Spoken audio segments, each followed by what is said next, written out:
Hai guys, Assalamualaikum warahmatullahi wabarakatuh. Selamat datang kembali di Andrix Channel. Terima kasih guys, selama ini selalu menyaksikan dan terima kasih juga telah like dan share.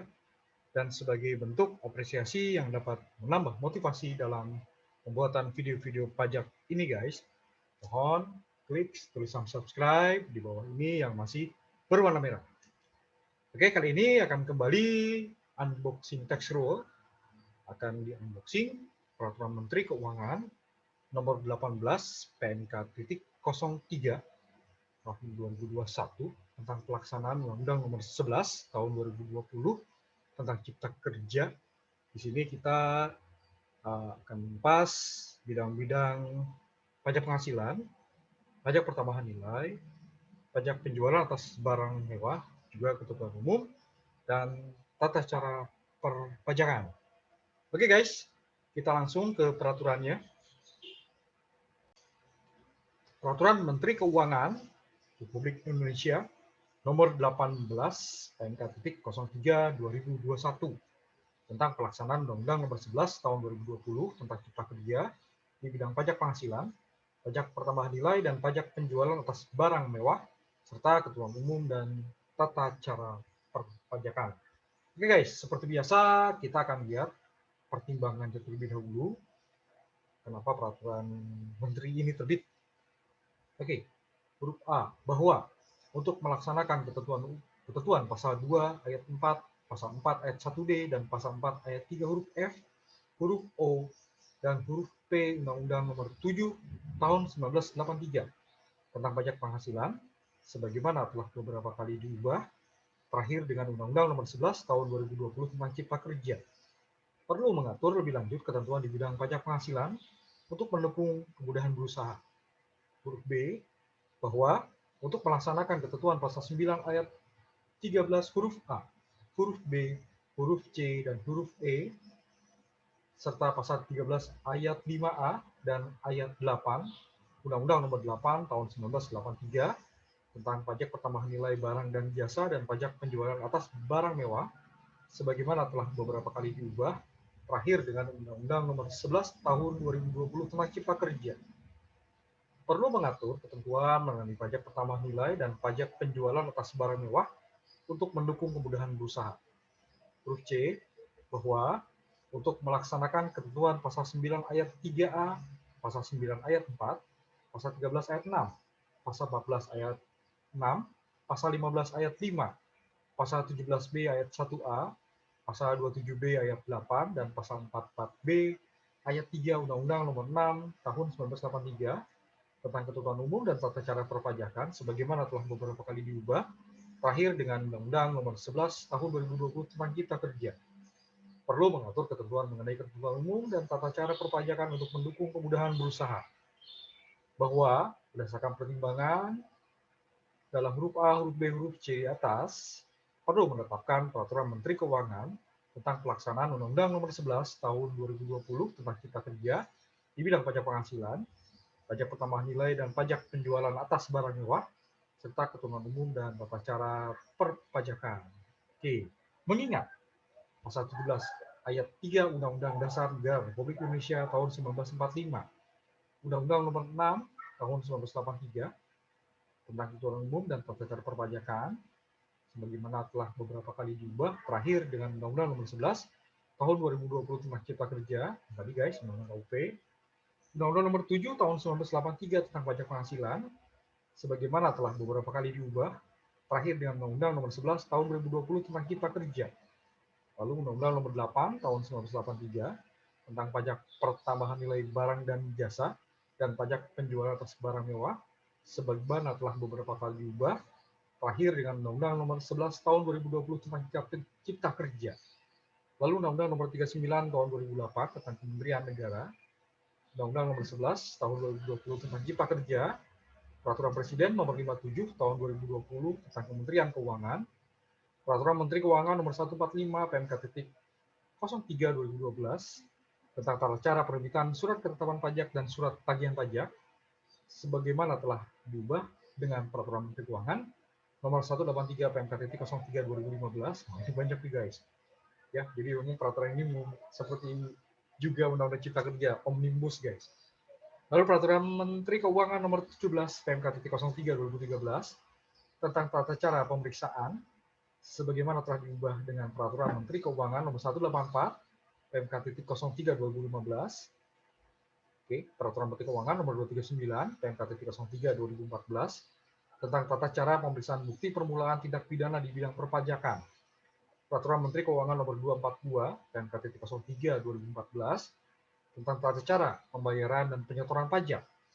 Peraturan Menteri Keuangan Nomor 243 PMK.03 2014 tentang surat pemberitahuan sebagaimana telah diubah dengan Peraturan Menteri Keuangan Nomor 9 PMK.03 2018. Peraturan Menteri Keuangan Nomor 55 PMK.03 2016 tentang tata cara permintaan penghentian penyidikan tindak pidana di bidang perpajakan untuk kepentingan penerimaan negara. Peraturan Menteri Keuangan Nomor 217 PMK.01 2018 tentang organisasi dan tata cara Kementerian Keuangan sebagaimana telah beberapa kali diubah, terakhir dengan Peraturan Menteri Keuangan Nomor 229 PMK.01 2019, memutuskan menetapkan Peraturan Menteri Keuangan tentang pelaksanaan Undang-Undang Nomor 11 Tahun 2020 tentang Cipta Kerja di bidang pajak penghasilan, pajak pertambahan nilai, dan pajak penjualan atas barang mewah, serta ketentuan umum dan tata cara perpajakan. Oke, itu bagian considerance, guys. Oke, bab 1. Ketentuan umum. Pasal 1 dalam peraturan menteri ini yang dimaksud dengan Undang-Undang Pajak Penghasilan, selanjutnya disebut Undang-Undang PPH, adalah Undang-Undang Nomor 7 Tahun 1983 tentang pajak penghasilan. Sebagaimana telah beberapa kali diubah, terakhir dengan Undang-Undang Nomor 11 Tahun 2020 tentang Cipta Kerja. Lalu Undang-Undang Pajak Pertambahan Nilai disebut Undang-Undang PPN, adalah Undang-Undang Nomor 8 Tahun 1983 tentang pajak pertambahan nilai atas barang dan jasa dan pajak penjualan atas barang mewah, sebagaimana telah beberapa kali diubah, terakhir dengan Undang-Undang Nomor 11 Tahun 2020 tentang Cipta Kerja. Undang-Undang Ketentuan Umum dan Tata Cara Perpajakan, selanjutnya disebut Undang-Undang KUP, adalah Undang-Undang Nomor 6 Tahun 1983 tentang Ketentuan Umum dan Tata Cara Perpajakan, sebagaimana telah beberapa kali diubah, terakhir dengan Undang-Undang Nomor 11 Tahun 2020 tentang Cipta Kerja.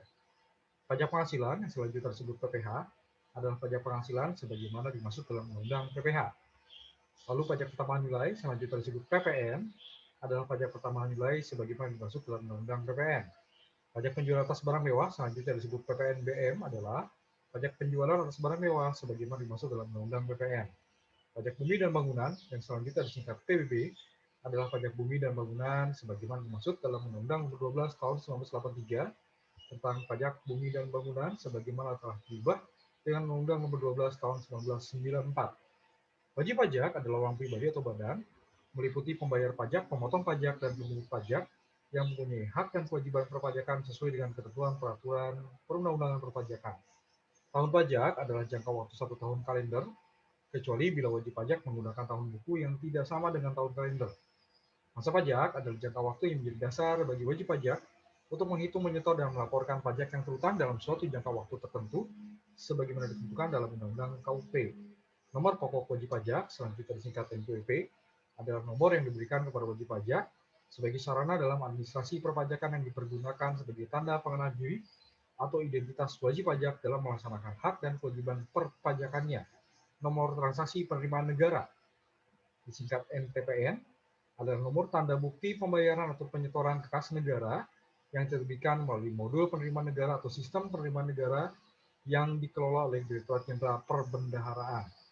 Warga negara Indonesia, selanjutnya disingkat WNI, adalah orang bangsa Indonesia asli atau orang bangsa lain yang telah disahkan sebagai warga negara Indonesia berdasarkan ketentuan peraturan perundang-undangan yang mengatur tentang warga negara Republik Indonesia.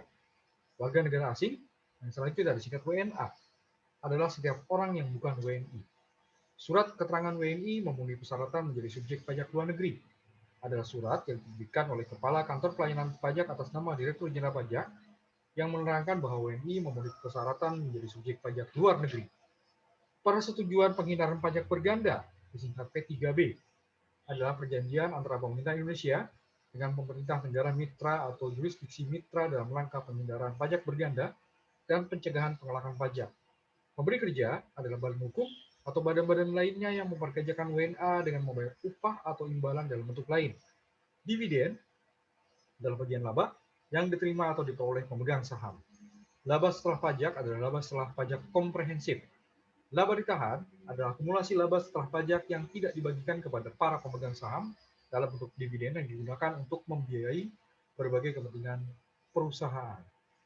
Badan Pengelola Keuangan Haji yang selanjutnya disingkat BPKH adalah lembaga yang melakukan pengelolaan keuangan haji sesuai dengan ketentuan peraturan perundang-undangan yang mengatur tentang pengelolaan keuangan haji. Biaya penyelenggaraan ibadah haji yang selanjutnya disingkat BPIH adalah sejumlah dana yang harus dibayar oleh warga negara yang akan menunaikan ibadah haji. Biaya penyelenggaraan ibadah haji khusus yang selanjutnya disebut BPIH khusus adalah sejumlah dana yang harus dibayar oleh warga negara yang akan menunaikan ibadah haji khusus. Kemudian, daerah pabean adalah wilayah Republik Indonesia yang meliputi wilayah darat, perairan, dan ruang udara di atasnya, serta tempat-tempat tertentu di zona ekonomi eksklusif dan landas kontinen yang di dalamnya berlaku undang-undang yang mengatur mengenai kepabeanan. Dasar pengenaan pajak adalah jumlah harga jual, penggantian nilai impor, nilai ekspor, atau nilai lain yang dipakai sebagai dasar penghitung pajak yang terutama.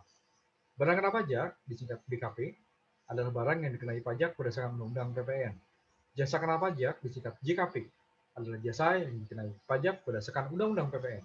Pengusaha adalah orang pribadi atau badan dalam bentuk apapun yang dalam kegiatan usaha atau pekerjaannya menghasilkan barang, mengimpor barang, mengekspor barang, melakukan usaha perdagangan, memanfaatkan barang tidak berwujud dari luar daerah pabean, melakukan usaha jasa, termasuk mengekspor jasa atau memanfaatkan jasa dari luar daerah pabean.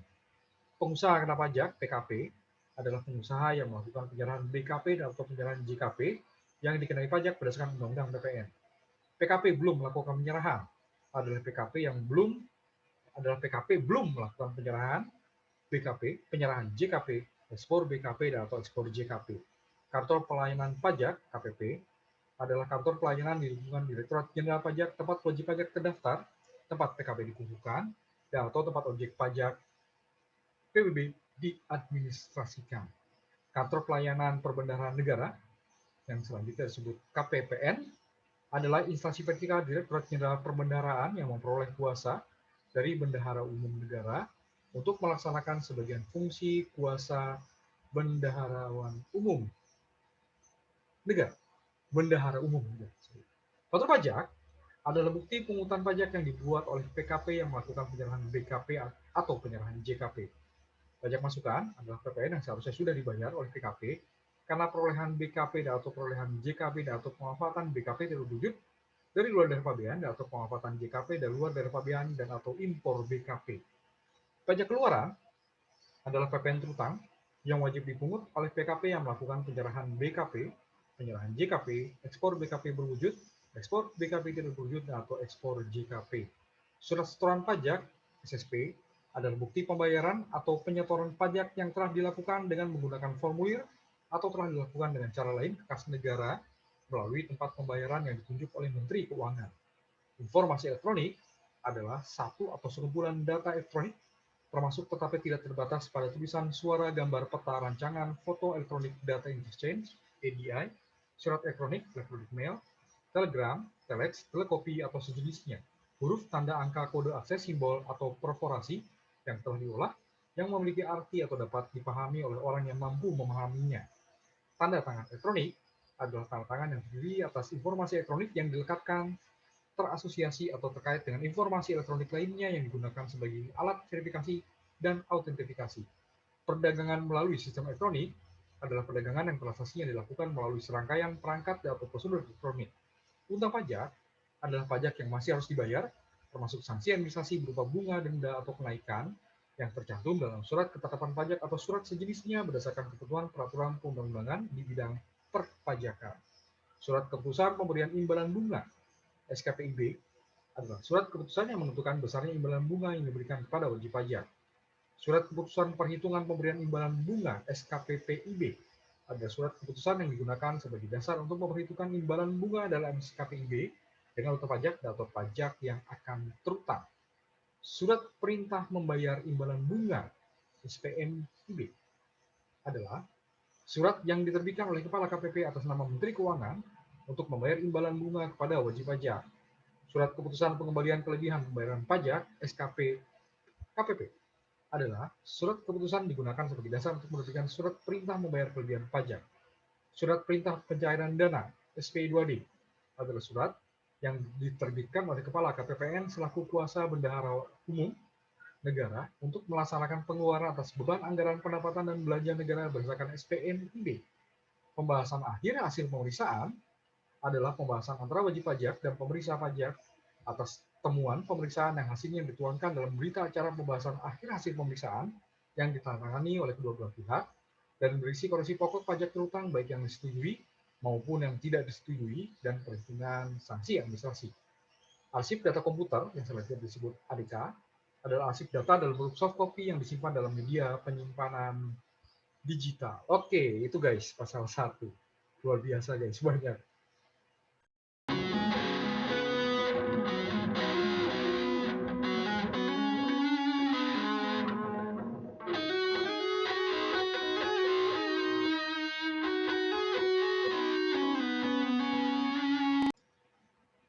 Lanjut bab 2 guys. Ini sudah masuk materi guys, materi peraturan pajaknya. Oke. Bab 2 itu tentang pajak penghasilan dan di sini dibagi menjadi beberapa bagian. Yang pertama ini adalah bagian 1, persyaratan subjek pajak orang pribadi. Nah, ini menjelaskan lebih lanjut guys ya.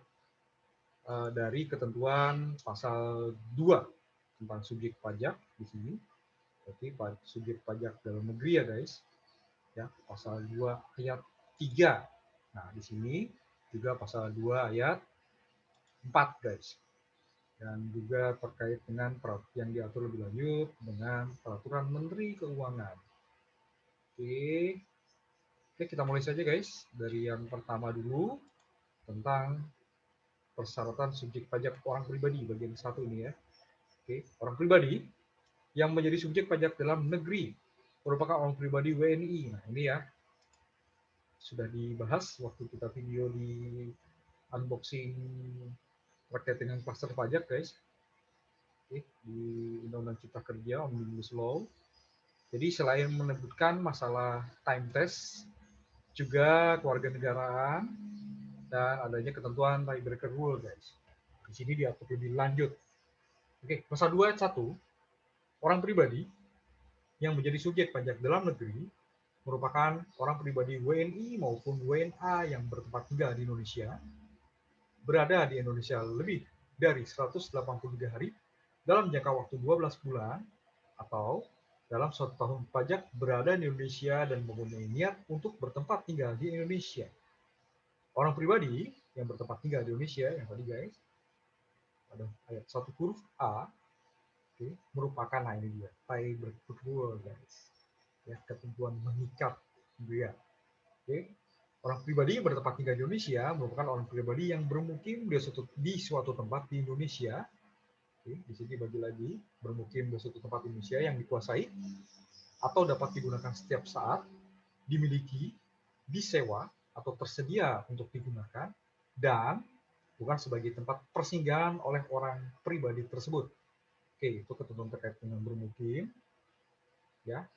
Oke, kemudian merupakan orang pribadi yang memiliki pusat kegiatan utama di Indonesia. Ini dan loh guys. Bermukim itu berarti bisa 1, 2, 3 nih. Berarti ketiganya ini harus dipenuhi nih guys. Oke. Bertempat bermukim di suatu tempat Indonesia. Oke. Yang kedua, huruf B, memiliki pusat kegiatan utama di Indonesia yang digunakan oleh orang pribadi sebagai pusat kegiatan atau urusan pribadi, sosial, ekonomi, dan atau keuangan di Indonesia. Nah, berarti ini ABC pilihan nih guys. Tapi A 1, 2, 3 berarti syarat akumulasi ya, ketiganya harus terpenuhi.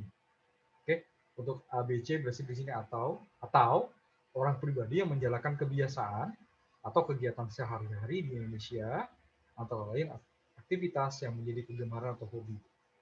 Oke, nanti kita akan lihat di bawahnya lagi guys. Ada lagi ketentuan terkait itu. Oke, jangka waktu 183 hari pada 1 huruf B tadi guys, ditentukan dengan menghitung lamanya subjek pajak orang pribadi berada di Indonesia dalam jangka waktu 12 bulan baik secara terus-menerus atau terputus-putus dengan bagian dari hari dihitung penuh 1 hari. Wah, luar biasa nih guys. Ya, dalam jangka waktu 12 bulan ini, jadi tidak melihat tahun ya guys. Pokoknya 12 bulan. Misalnya Maret ketemu Maret 2021, oke, Februari 2022 misalnya. Dan di sini terus-menerus atau terputus-putus. Pokoknya di sini total harinya adalah 183 guys. Gitu ya. Oke, lanjut. Luar biasa nih guys. Subjek pajak orang pribadi dianggap, ayat 4 ya guys, dianggap mempunyai niat untuk bertempat tinggal di Indonesia pada huruf C. Nah, ini tadi ya dijelaskan lebih lanjut ya. Ya, bertempat tinggal di Indonesia. Tadi berada atau bertempat tinggal di Indonesia. Lanjut lagi. Oke. Oke. Subjek pajak orang pribadi dianggap punya niat untuk bertempat di Indonesia pada ayat 1 huruf C dapat dibuktikan dengan dokumen berupa kartu izin tinggal tetap (KITAP), visa tinggal terbatas (VITAS) dengan masa berlaku lebih dari 183 hari, izin tinggal terbatas (ITAS) dengan masa berlaku lebih dari 183 hari, kontrak atau perjanjian untuk melakukan pekerjaan usaha atau kegiatan yang dilakukan di Indonesia selama lebih dari 183 hari. Waduh, luar biasa nih guys, penegasan-penegasan nih guys.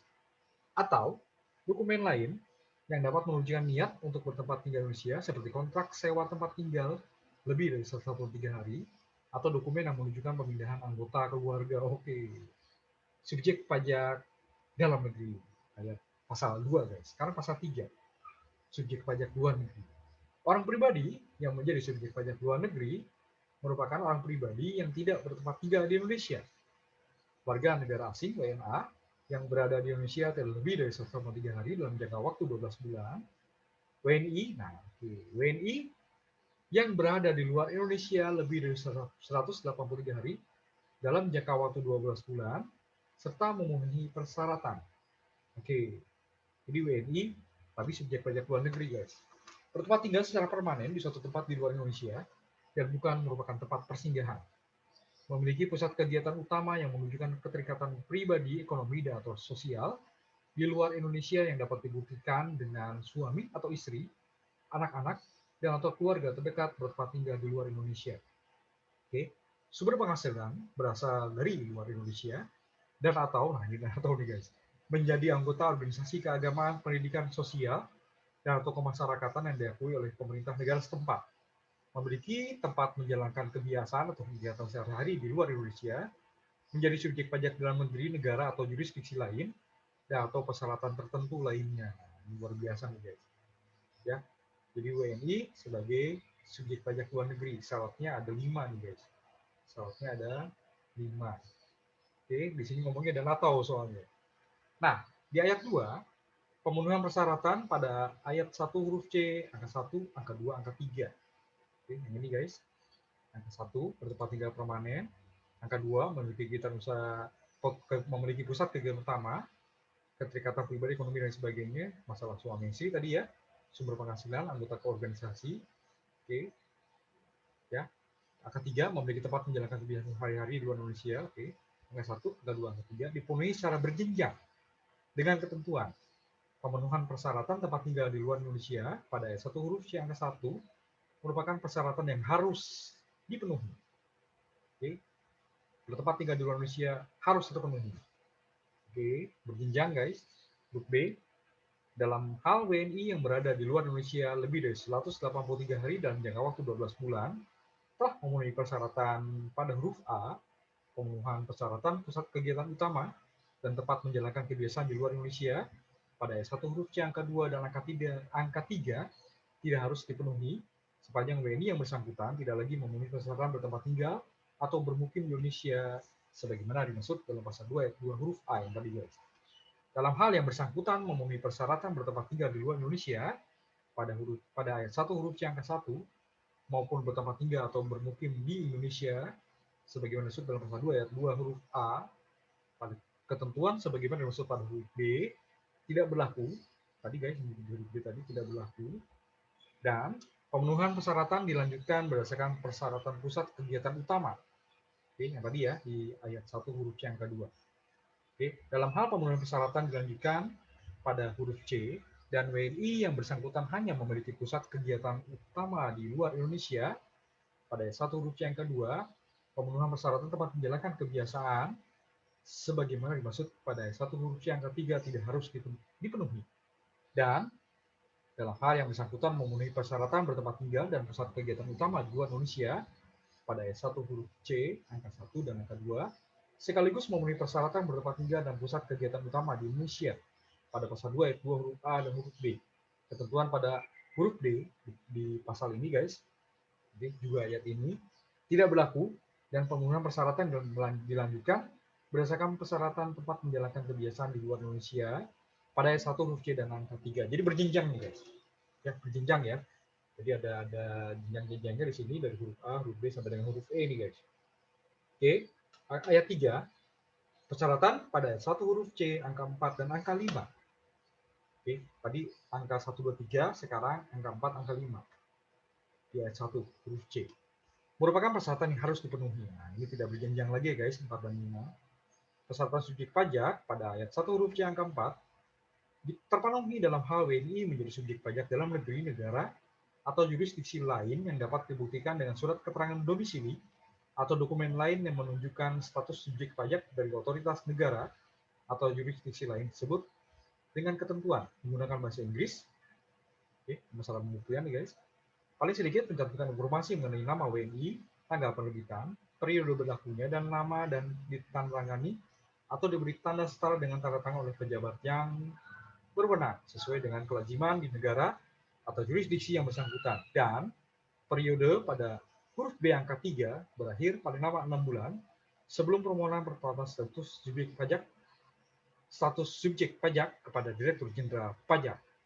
Persyaratan tertentu lainnya pada ayat 1 huruf C angka 5. Nah, telah menyelesaikan kewajiban perpajakan atas seluruh penghasilan yang diterima atau diperoleh selama WNI tersebut menjadi subjek pajak dalam negeri dan telah memperoleh surat keterangan WNI memenuhi persyaratan menjadi subjek pajak luar negeri yang diterbitkan oleh Direktur Jenderal Pajak. Nah, di pasal 4 selanjutnya menjelaskan surat keterangan tersebut, guys.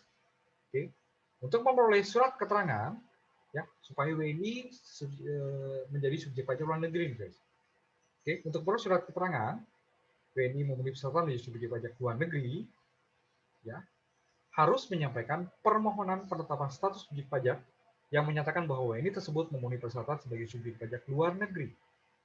Ya, dimaksud dalam pasal 3 ayat 1 huruf C, ayat 2, ayat 3, ayat 4, ayat 5 huruf A. Dan melampirkan dokumen yang dapat membuktikan pemenuhan persyaratan sebagaimana dimaksud dalam pasal 3 ayat 1 huruf C, ayat 2, ayat 3, ayat 4, dan ayat 5 huruf A. Permohonan tadi ya di ayat 1 dilakukan dengan mengajukan permohonan secara elektronik melalui saluran tertentu yang ditetapkan oleh Direktur Jenderal Pajak. Dalam hal saluran tertentu belum tersedia, permohonan dapat dilakukan secara tertulis dengan menyampaikan secara langsung, atau melalui pos atau perusahaan jasa ekspedisi atau jasa kurir dengan bukti penerimaan surat ke KPP tempat wajib pajak terdaftar. Kepala KPP atas nama Direktur Jenderal Pajak berdasarkan hasil penelitian menerbitkan surat keterangan WNI memenuhi persyaratan menjadi subjek pajak luar negeri dalam hal telah memenuhi ketentuan yang tadi, guys. Pasal 3 ayat 1 huruf C, ayat 2, ayat 3, ayat 4, ayat 5. Silakan dicek lagi, guys. Oke, surat penolakan atas permohonan dalam hal WNI tidak memenuhi ketentuan pasal 3 ayat 1 huruf C, ayat 2, ayat 3, ayat 4, dan ayat 5. Dalam jangka waktu paling lama 30 hari sejak permohonan diterima lengkap. Dalam hal batas waktu 30 hari telah terlewati dan Kepala KPP atas nama Direktur Jenderal Pajak belum memberikan keputusan, maka permohonan WNI dianggap diterima. Kepala KPP atas nama Direktur Jenderal Pajak menerbitkan surat keterangan WNI memenuhi persyaratan menjadi subjek pajak luar negeri dalam jangka waktu paling lama 5 hari setelah batas waktu pada ayat 4 terlewati. 30 hari tadi, guys. Oke. Ketentuan mengenai bentuk dokumen permohonan, surat keterangan WNI memenuhi persyaratan menjadi subjek pajak luar negeri, dan surat penolakan permohonan tercantum dalam lampiran 1, ya, yang menjadi bagian tidak terpisahkan dari peraturan menteri ini. Nah, kita lihat dulu, guys, lampiran 1. Nah, ini dia, guys. Contoh formulir permohonan wajib pajak negara, permohonan bagi warga negara Indonesia untuk ditetapkan sebagai subjek pajak luar negeri. Nah, ini harus dilengkapi, guys. Ya, berikan fakta mengenai status subjek pajak Anda, lampirkan semua dokumen atau informasi yang diperlukan. Nah, ini dia guys, seperti ini guys. Ya, ini WNI tadi ya, menjadi subjek pajak luar negeri. Harus mengisi ini guys. Oke, surat permohonan, diisi semua informasi ini guys. Ya, silahkan bagi yang tinggal di luar Indonesia lebih dari 183 hari, ya, dan tadi memenuhi ketentuan secara berjenjang tadi, ya, di 123 dan harus terpenuhi di 4 dan 5. Ini harus diisi nih guys. Segera lakukan permohonan. Nah, ini diisi semua nih guys, lampiran 1 ya. Oke. Berkaitan dengan negara jurisdiksi lain dan lain sebagainya nih guys. Kunjungan ke Indonesia harus diisi nih guys. Ini contoh format memenuhi persyaratan menjadi subjek pajak luar negeri. Nanti akan diterbitkan oleh pihak otoritas pajak nih guys. Ya, ini bila memenuhi persyaratan sebagai subjek pajak luar negeri. Sementara bila tidak memenuhi persyaratan akan terbit surat penolakan nih guys.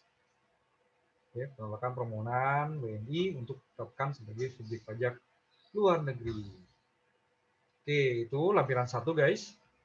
Lampiran 1. Oke. Dalam hal, lanjut di ayat 8 nih guys.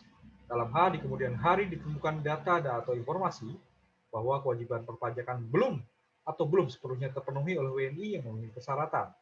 Tadi ya, di pasal 3 ayat 1 huruf C, ayat 2, ayat 3, ayat 4, dan ayat 5. Direktur Jenderal Pajak dapat memberikan surat ketetapan pajak berdasarkan ketentuan peraturan perundang-undangan di bidang perpajakan. Lanjut, pasal 5. WNI pada pasal 3 ayat 1 huruf C diperlakukan sebagai orang pribadi yang meninggalkan Indonesia untuk selama-lamanya sebagaimana dimaksud dalam pasal 2A Undang-Undang PPH dan menjadi subjek pajak luar negeri sejak meninggalkan Indonesia. Oke, jadi WNI menjadi diperlakukan sebagai orang pribadi, ya, diperlakukan sebagai orang pribadi yang meninggalkan Indonesia untuk selama-lamanya disebut di pasal 2A Undang-Undang PPH menjadi subjek pajak luar negeri sejak meninggalkan Indonesia.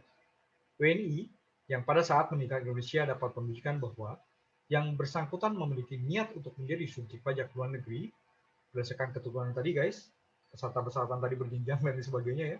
Pasal 3 ayat 1 huruf C, ayat 2, ayat 3, ayat 4, dan ayat 5 di Peraturan Menteri Keuangan ini dapat mengajukan permohonan untuk ditetapkan sebagai wajib pajak non efektif pada saat akan meninggalkan Indonesia sesuai dengan ketentuan peraturan perundang-undangan di bidang ketentuan umum dan tata cara perpajakan. Permohonan untuk ditetapkan sebagai wajib pajak non efektif (WPNE) biasanya guys disingkat disampaikan oleh wajib pajak melalui KPP tempat wajib pajak daftar, kantor pelayanan penyuluhan dan konsultasi perpajakan, oke, KP2 KPP ya, oke, kantor pelayanan penyuluhan konsultasi perpajakan, saya lupa singkatannya guys, yang berada di dalam wilayah kerja KPP tempat wajib pajak terdaftar atau saluran tertentu yang ditetapkan oleh Dirjen Pajak. Permohonan untuk ditetapkan sebagai WPNE harus dibuktikan dengan melampirkan dokumen pendukung yang dapat membuktikan niat tadi ya, niat ayat 2 dan kewajiban perpajakannya telah terpenuhi. WNI pada ayat 2 harus tetap melengkapi persyaratan tertentu. Nah, tadi guys, di pasal 3 ayat 1 huruf A, pasal 3 ayat 1 huruf C, ayat 2, ayat 3, ayat 4, dan ayat 5 Peraturan Menteri Keuangan ini. Dalam hal telah secara nyata berada di luar Indonesia lebih dari 183 hari dalam jangka waktu 12 bulan dengan mengajukan permohonan. Oke, tadi di pasal 4 ayat 1, WNI, oke, dan WNI yang tadi disebut di pasal 3 ayat 1 huruf C ya, yang tadi berada di luar Indonesia, atau WNI yang berniat tapi ingin mengajukan permohonan sebagai WPNE yang tidak menerima atau memperoleh penghasilan yang bersumber dari Indonesia tidak dikenai PPh di Indonesia.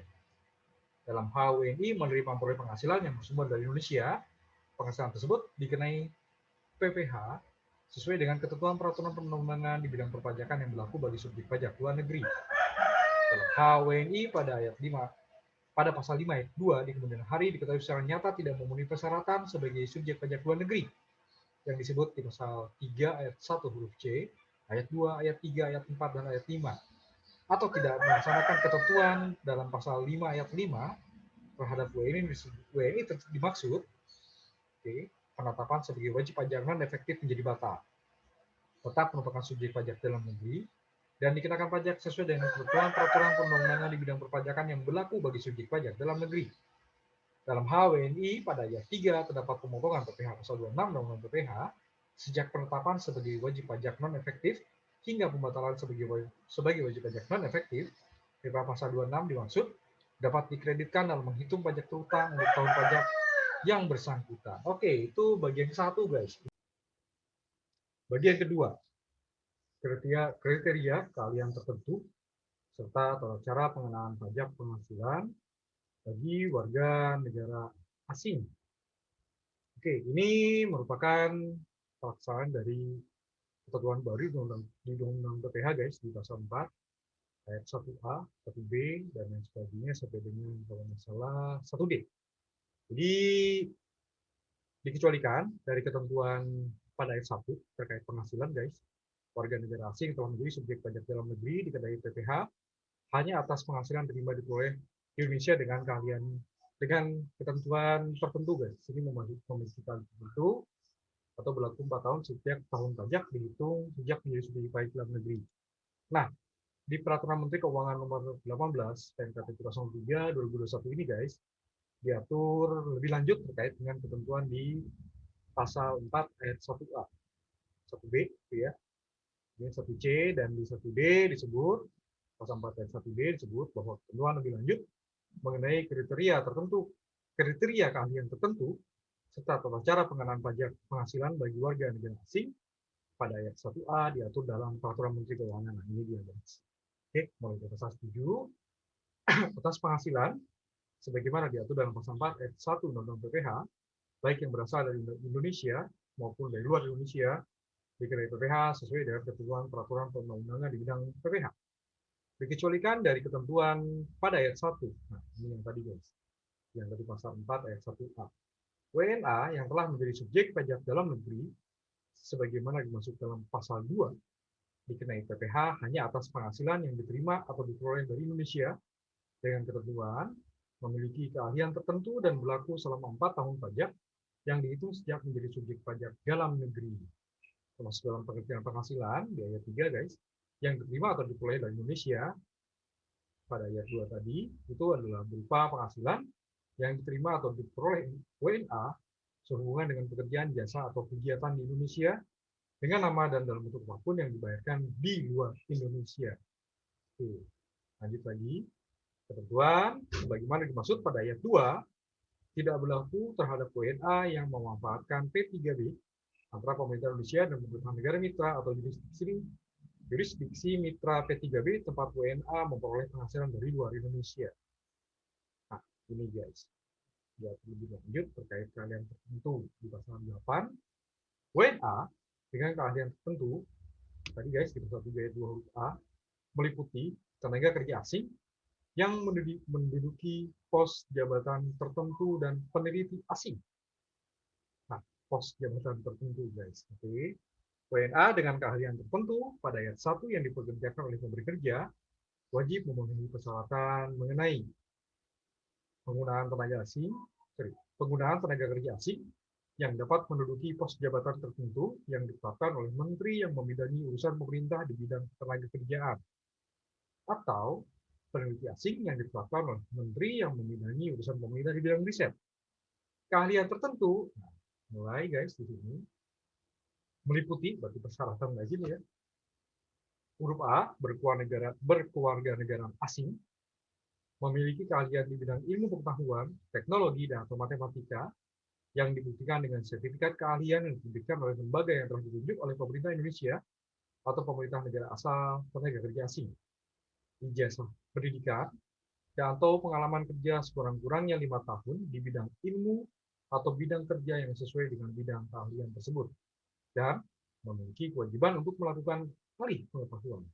Nah, pos jabatan tertentu pada 1 tercantum dalam lampiran 2 peraturan menteri ini, guys. Lampiran 2, nah ini dia. Pos jabatan untuk warga negara asing dengan keahlian tertentu. Di sini ada kode ISCO, KBJI, ya, misal 213, 2113 ahli kimia, 4, 2131 dan sebagainya, ahli biologi, perlindungan lingkungan, teknik industri, teknik sipil, PTDL, listrik, elektronik, telekomunikasi, dan lain sebagainya. Oke, di sini guys bisa dilihat keahlian-keahlian tertentunya di lampiran Romawi 2. Oke, lanjut lagi. Jangka waktu 4 tahun pajak pada pasal 7 ayat 2 huruf B dihitung sejak warga negara WNA pertama kali menjadi subjek pajak dalam negeri. Dalam hal pada jangka waktu 4 tahun WNA meninggalkan Indonesia, batas akhir jangka waktu tersebut tetap dihitung sejak WNA pertama kali menjadi subjek pajak dalam negeri. Oke. WNA dapat memilih untuk dikenai PPh hanya atas penghasilan terima atau diperoleh di Indonesia atau memanfaatkan P3B antara pemerintah Indonesia dan pemerintah negara mitra atau jurisdiksi mitra setempat WNA memperoleh penghasilan dari luar Indonesia. WNA yang memilih untuk dikenai PPh di pasal 11 guys, hanya atas penghasilan terima atau diperoleh dari Indonesia harus mengajukan permohonan kepada Direktur Jenderal Pajak. Dan di sini menggunakan format dalam lampiran Romawi 3. Oke, kita lihat formatnya guys. Ya, permohonannya untuk ya, hanya atas penghasilan terima di Indonesia, di Indonesia, ya, pengenaan PPh hanya atas penghasilan yang diterima atau diperoleh dari Indonesia. Nah, dengan formulir ini guys, kepada pihak otoritas pajak, diisi semua di sini guys. Oke, jadi dokumennya, ya, RPTKA, Rencana Penggunaan Tenaga Kerja Asing, salinan NPWP pemohon, salinan paspor, visa, kartu izin tinggal terbatas, dan lain sebagainya. Termasuk di sini sertifikat keahlian, ijazah pendidikan atau surat pernyataan bukti pengalaman kerja sekurang-kurangnya 5 tahun. Nah, ini dia format suratnya guys. Oke, lanjut lagi. Permohonan dilakukan dengan mengajukan permohonan secara elektronik melalui saluran tertentu yang ditetapkan oleh Direktur Jenderal Pajak. Dalam hal saluran tertentu belum tersedia, permohonan dapat dilakukan secara tertulis dengan menyampaikan secara langsung atau melalui pos atau perusahaan jasa ekspedisi atau jasa kurir dengan bukti pengiriman surat ke KPP tempat wajib pajak terdaftar. Kepala KPP atas nama Direktur Jenderal Pajak berdasarkan hasil penelitian menerbitkan surat persetujuan atas permohonan pengenaan PPh hanya atas penghasilan terima atau diperoleh dari Indonesia apabila persyaratan dalam pasal 8 terpenuhi, atau surat penolakan atas permohonan pengenaan PPh hanya atas penghasilan yang diterima atau diperoleh dari Indonesia bila persyaratan dalam pasal 8 tidak terpenuhi dalam jangka waktu paling lama 10 hari kerja sejak permohonan diterima lengkap.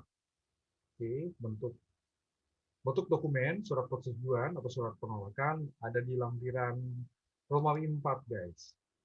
Oke, kita lihat dulu seperti apa formulirnya. Nah, ini dia format persetujuan permohonan pengenaan PPh hanya atas penghasilan yang diterima atau diperoleh dari Indonesia. Oke, ini guys, dari pihak otoritas memberikan persetujuan atas permohonan tadi. Oke, kemudian penolakannya, nah ini dia guys. Format penolakan permohonan pengenaan PPh hanya atas penghasilan yang diterima atau diperoleh dari Indonesia. Oke, lanjut lagi. WNA melaporkan penghasilan melalui surat pemberitahuan tahunan atas penghasilan yang diterima atau diperoleh dari Indonesia jika diterbitkan surat persetujuan atas permohonan pengenaan PPh hanya atas penghasilan yang diterima atau diperoleh dari Indonesia. Oke. Ya. Atau melaporkan SPT tahunan penghasilan diterima atau diperoleh dari Indonesia dan dari luar Indonesia jika diterbitkan surat penolakan atas permohonan pengenaan PPh hanya atas penghasilan diterima atau diperoleh dari Indonesia. Jadi dua nih ya, dikabulkan atau tidak permohonannya. Jika dikabulkan, maka hanya dari Indonesia saja penghasilannya, guys. Jika ditolak, maka dari Indonesia maupun dari luar Indonesia. Sebelum melaporkan penghasilan, WNA melakukan penghitungan penghasilan sesuai dengan ketentuan perundang-undangan, ketentuan peraturan perundang-undangan. Ketentuan mengenai penghitungan pengenaan PPh hanya atas penghasilan yang diterima atau diperoleh Indonesia tercantum dalam lampiran Romawi 5. Oke, kita lihat lampiran Romawi 5. Nah, ini contoh nih guys. Oke, contoh di sini misalnya Mr. MS, dosen biofisika asal Amerika Serikat, pada 2 Januari 2021 datang ke Indonesia mengajar selama 6 bulan. Ini salah satu sekolah pernah atas SMA internasional di Indonesia dalam rangka membantu persiapan lomba Olimpiade Fisika Internasional. Tanggal 1 Juli 2021, Mr. MS menandatangani kontrak menjadi dosen biofisika di Universitas ABC selama 4 tahun. Mr. MS berniat untuk tinggal dan bekerja di Indonesia selama lebih dari 183 hari. Mr. MS mendaftarkan diri menjadi wajib pajak di KPP yang wilayah kerjanya meliputi lokasi tempat tinggalnya pada tanggal 2 Januari 2021. Tahun pajak 2021, Mr. MS memperoleh penghasilan dari 3 sumber penghasilan. Pertama, penghasilan dari kegiatan mengajar sebagai guru fisika di SMA Internasional. Kode ISCO KBJI-nya 2320 yang tidak termasuk dalam pos jabatan tertentu di dalam peraturan menteri ini, guys. Dua, penghasilan dari kegiatan mengajar sebagai dosen biofisika, kode ISCO KBJI 2310 di Universitas ABC yang termasuk dalam pos jabatan tertentu. Dan penghasilan bunga obligasi perusahaan swasta dari Malaysia. Terhitung sejak tanggal 1 Juli 2021, Mr. MS telah memenuhi kriteria sebagai WNA dengan keahlian tertentu. Jadi ya, oke. Kontrak sebagai dosen biofisika berarti, guys. Oke, 1 Juli telah memenuhi kriteria WNA dengan keahlian tertentu yang dapat dikenai PPh hanya atas penghasilan yang bersumber dari Indonesia. Untuk dapat menerapkan ketentuan tersebut, Mr. MS diwajibkan untuk mengajukan permohonan tadi, guys. Bila permohonan yang disetujui oleh KPP tempat Mr. MS daftar, Mr. MS dapat dikenai PPh hanya atas penghasilan yang bersumber dari Indonesia, terhitung sejak 2 Januari sampai dengan 31 Desember 2024. Oke, atas penghasilan bunga dari obligasi dari Malaysia, Mr. MS tidak dapat memanfaatkan P3B Indonesia dan Malaysia sejak diterbitkannya surat persetujuan atas permohonan pengenalan PPh hanya atas penghasilan terima atau diperoleh dari Indonesia. Apabila Mr. MS memanfaatkan P3B atas penghasilan bunga tersebut di tahun 2021, Mr. MS dikenai PPh atas penghasilan yang bersumber dari Indonesia dan dari luar Indonesia untuk tahun pajak 2021. Oke, itu tadi apabila disetujui ya, guys, untuk yang P3B di sini memanfaatkan atau dimanfaatkan. Apabila permohonan Mr. MS tidak disetujui, Mr. MS dikenai PPh atas penghasilan bersumber dari Indonesia dan dari luar Indonesia. Semuanya berarti, guys.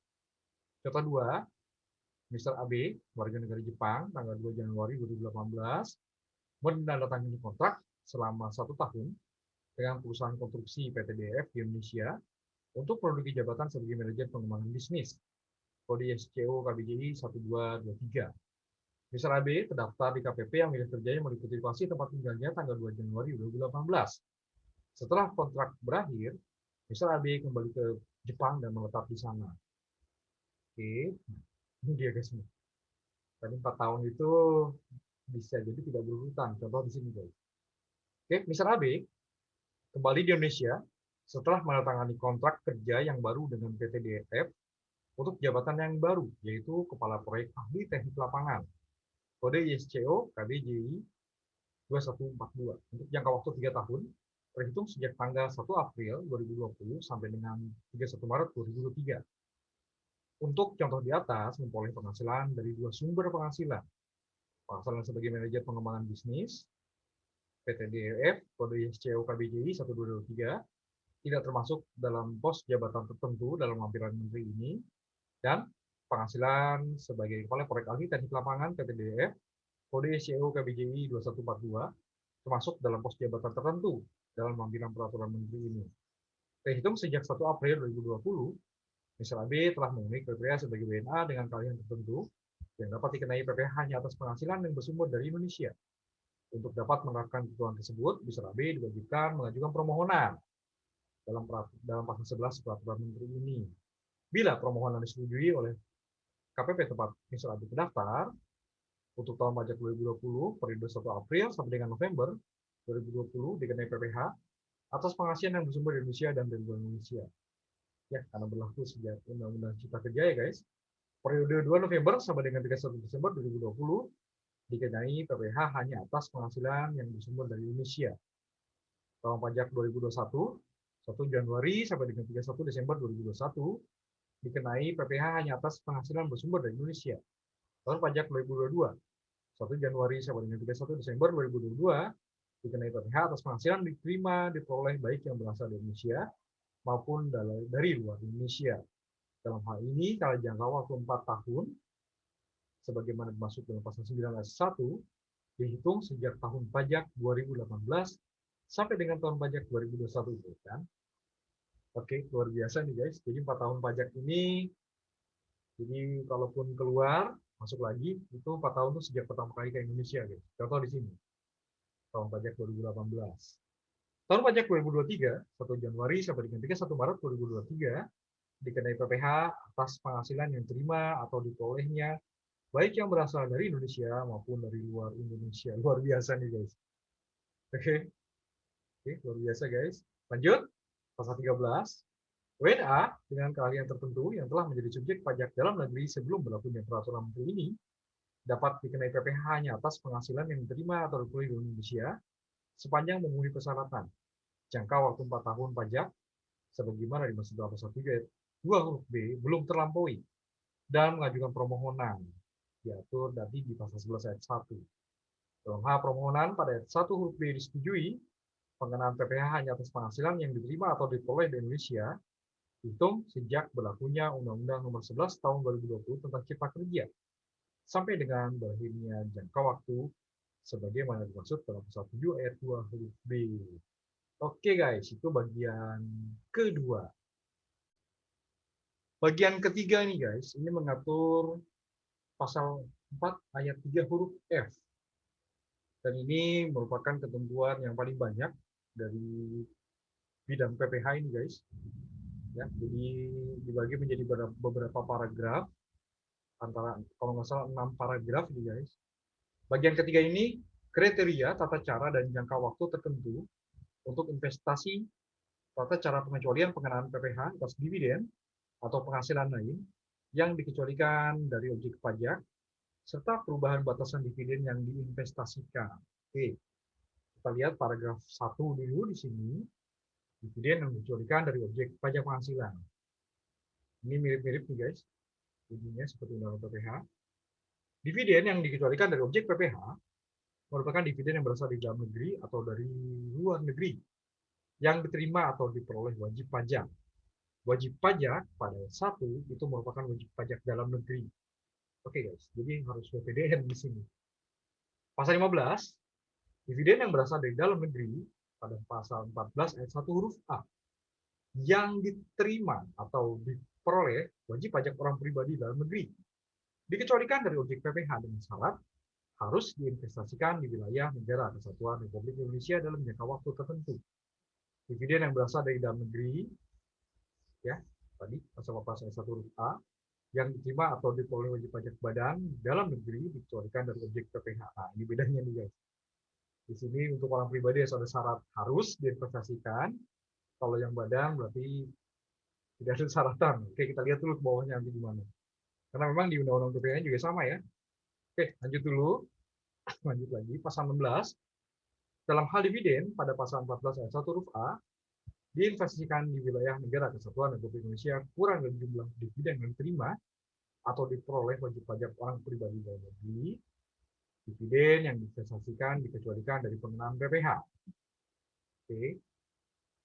Ya, misalnya yang diinvestasikan ternyata lebih kecil atau kurang dari jumlah dividen terima atau diperoleh wajib pajak orang pribadi. Maka dividen diinvestasikan dikecualikan dari pengenaan PPh. Yang tidak diinvestasikan berarti enggak, gitu kalau ya. Oke, ini dijelaskan di ayat 2-nya nih guys, pasal 16 ayat 2-nya. Selisih dari dividen yang terima atau diperoleh dikurangi dengan dividen yang diinvestasikan pada ayat 1 dikenai PPh sesuai dengan ketentuan peraturan perundang-undangan.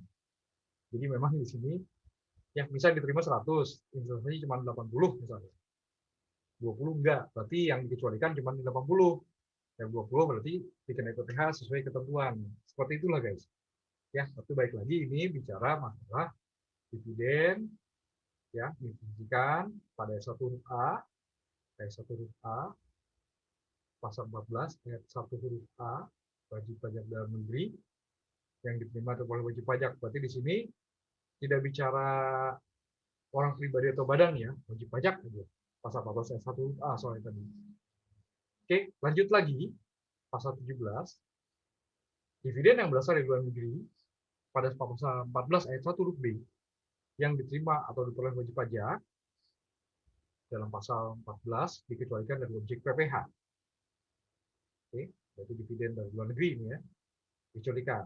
Nah, kita lanjut di ayat 2-nya, pasal 17 ayat 2. Dividen yang berasal dari luar negeri pada ayat 1 dikecualikan dari objek PPh dengan syarat harus diinvestasikan atau digunakan untuk mendukung kegiatan usaha lainnya di wilayah negara kesatuan Republik Indonesia dalam jangka waktu tertentu. Nah, kalau di sini ini harus diinvestasikan, guys, atau digunakan mendukung kegiatan usaha di wilayah negara kesatuan Republik Indonesia dalam jangka waktu tertentu. Dividen yang berasal dari luar negeri pada ayat 1 merupakan dividen yang dibagikan berasal dari badan usaha di luar negeri yang sahamnya diperdagangkan di Bursa Efek dan diterima atau diperoleh wajib pajak, atau dividen yang dibagikan berasal dari badan usaha di luar negeri yang sahamnya tidak diperdagangkan di Bursa Efek sesuai dengan proporsi kepemilikan saham. Pasal 18, dividen dibagikan berasal dari badan usaha di luar negeri yang sahamnya diperdagangkan di Bursa Efek pada pasal 17 ayat 3 huruf A dikecualikan dari objek PPh sebesar dividen yang diinvestasikan di wilayah negara kesatuan Republik Indonesia dalam jangka waktu tertentu. Sama kayak tadi ya. Jadi memang dikecualikan itu yang diinvestasikan di wilayah NKRI. Pasal 19, dalam hal dividen berasal dari badan usaha di luar negeri yang sahamnya diperdagangkan di Bursa Efek pada pasal 18, diinvestasikan di wilayah negara kesatuan Indonesia kurang dari dividen diterima atau diperoleh wajib pajak, dividen yang diinvestasikan dikecualikan dari pengenaan PPh. Oke, sama kayak tadi ya. Jadi yang dikecualikan hanya yang diinvestasikan di Indonesia. Pasal 20, selisih dari dividen terima atau diperoleh wajib pajak dikurangi dengan dividen yang diinvestasikan dalam pasal 19 tadi, guys, dikenai PPh sesuai dengan ketentuan peraturan perundang-undangan. Pasal 21, selain memenuhi persyaratan yang tadi disebut di pasal 17 ayat 2, dividen yang dibagikan berasal dari badan usaha di luar negeri yang sahamnya tidak diperdagangkan di Bursa Efek, yang tidak diperdagangkan di Bursa Efek dalam pasal 17 ayat 3 huruf B harus diinvestasikan di wilayah negara kesatuan Republik Indonesia dalam jangka waktu tertentu paling sedikit sebesar 30% dari laba setelah pajak.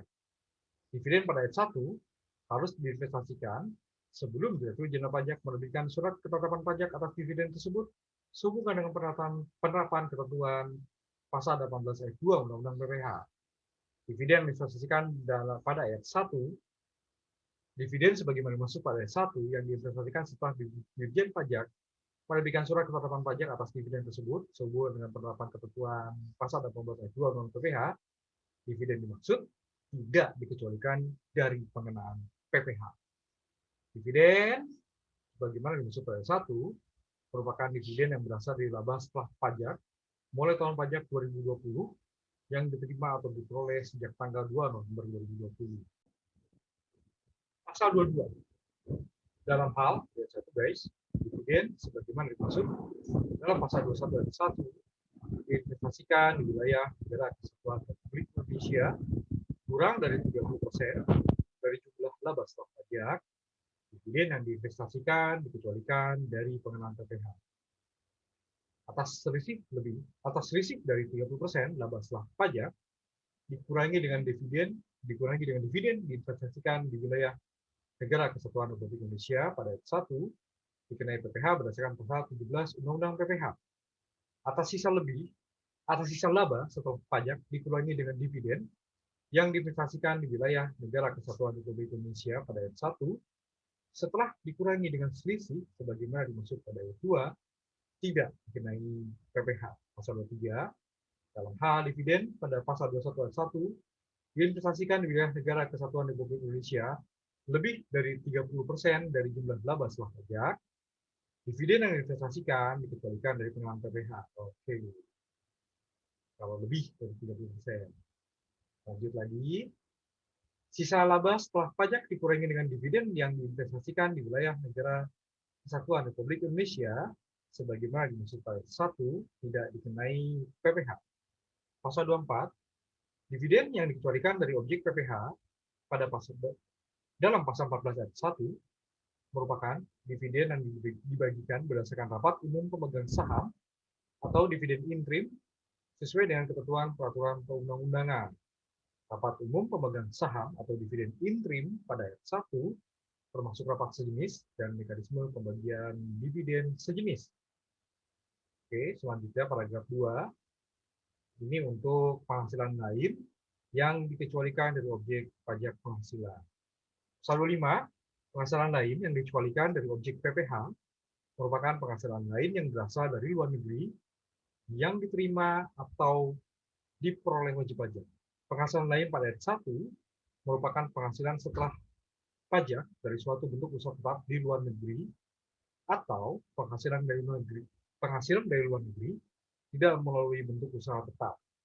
Wajib pajak pada ayat 1 merupakan wajib pajak dalam negeri. Oke, sekarang ini semua buat wajib pajak dalam negeri, guys. Baik dividen maupun penghasilan lain. Pasal 26 ayat 1, penghasilan setelah pajak dari suatu bentuk usaha tetap di luar negeri yang tadi disebut di pasal 25 ayat 2 huruf A yang diterima atau diperoleh wajib pajak dikecualikan dari objek PPh dengan syarat harus diinvestasikan atau digunakan untuk mendukung kegiatan usaha lainnya di wilayah negara kesatuan Republik Indonesia dalam jangka waktu tertentu. Selain memenuhi persyaratan pada ayat 1, penghasilan setelah pajak dari suatu bentuk usaha tetap di luar negeri harus diinvestasikan atau digunakan untuk mendukung kegiatan usaha lainnya di wilayah negara kesatuan Republik Indonesia dalam jangka waktu tertentu, paling sedikit sebesar 30% dari laba setelah pajak. Pasal 27, dalam hal penghasilan setelah pajak dari suatu bentuk usaha tetap di luar negeri, bagaimana maksud dalam pasal 26 ayat 2, diinvestasikan di wilayah negara kesatuan Republik Indonesia kurang dari 30% dari jumlah laba setelah pajak, penghasilan setelah pajak dari suatu bentuk usaha tetap di luar negeri yang diinvestasikan dikecualikan dari pengenaan PPh.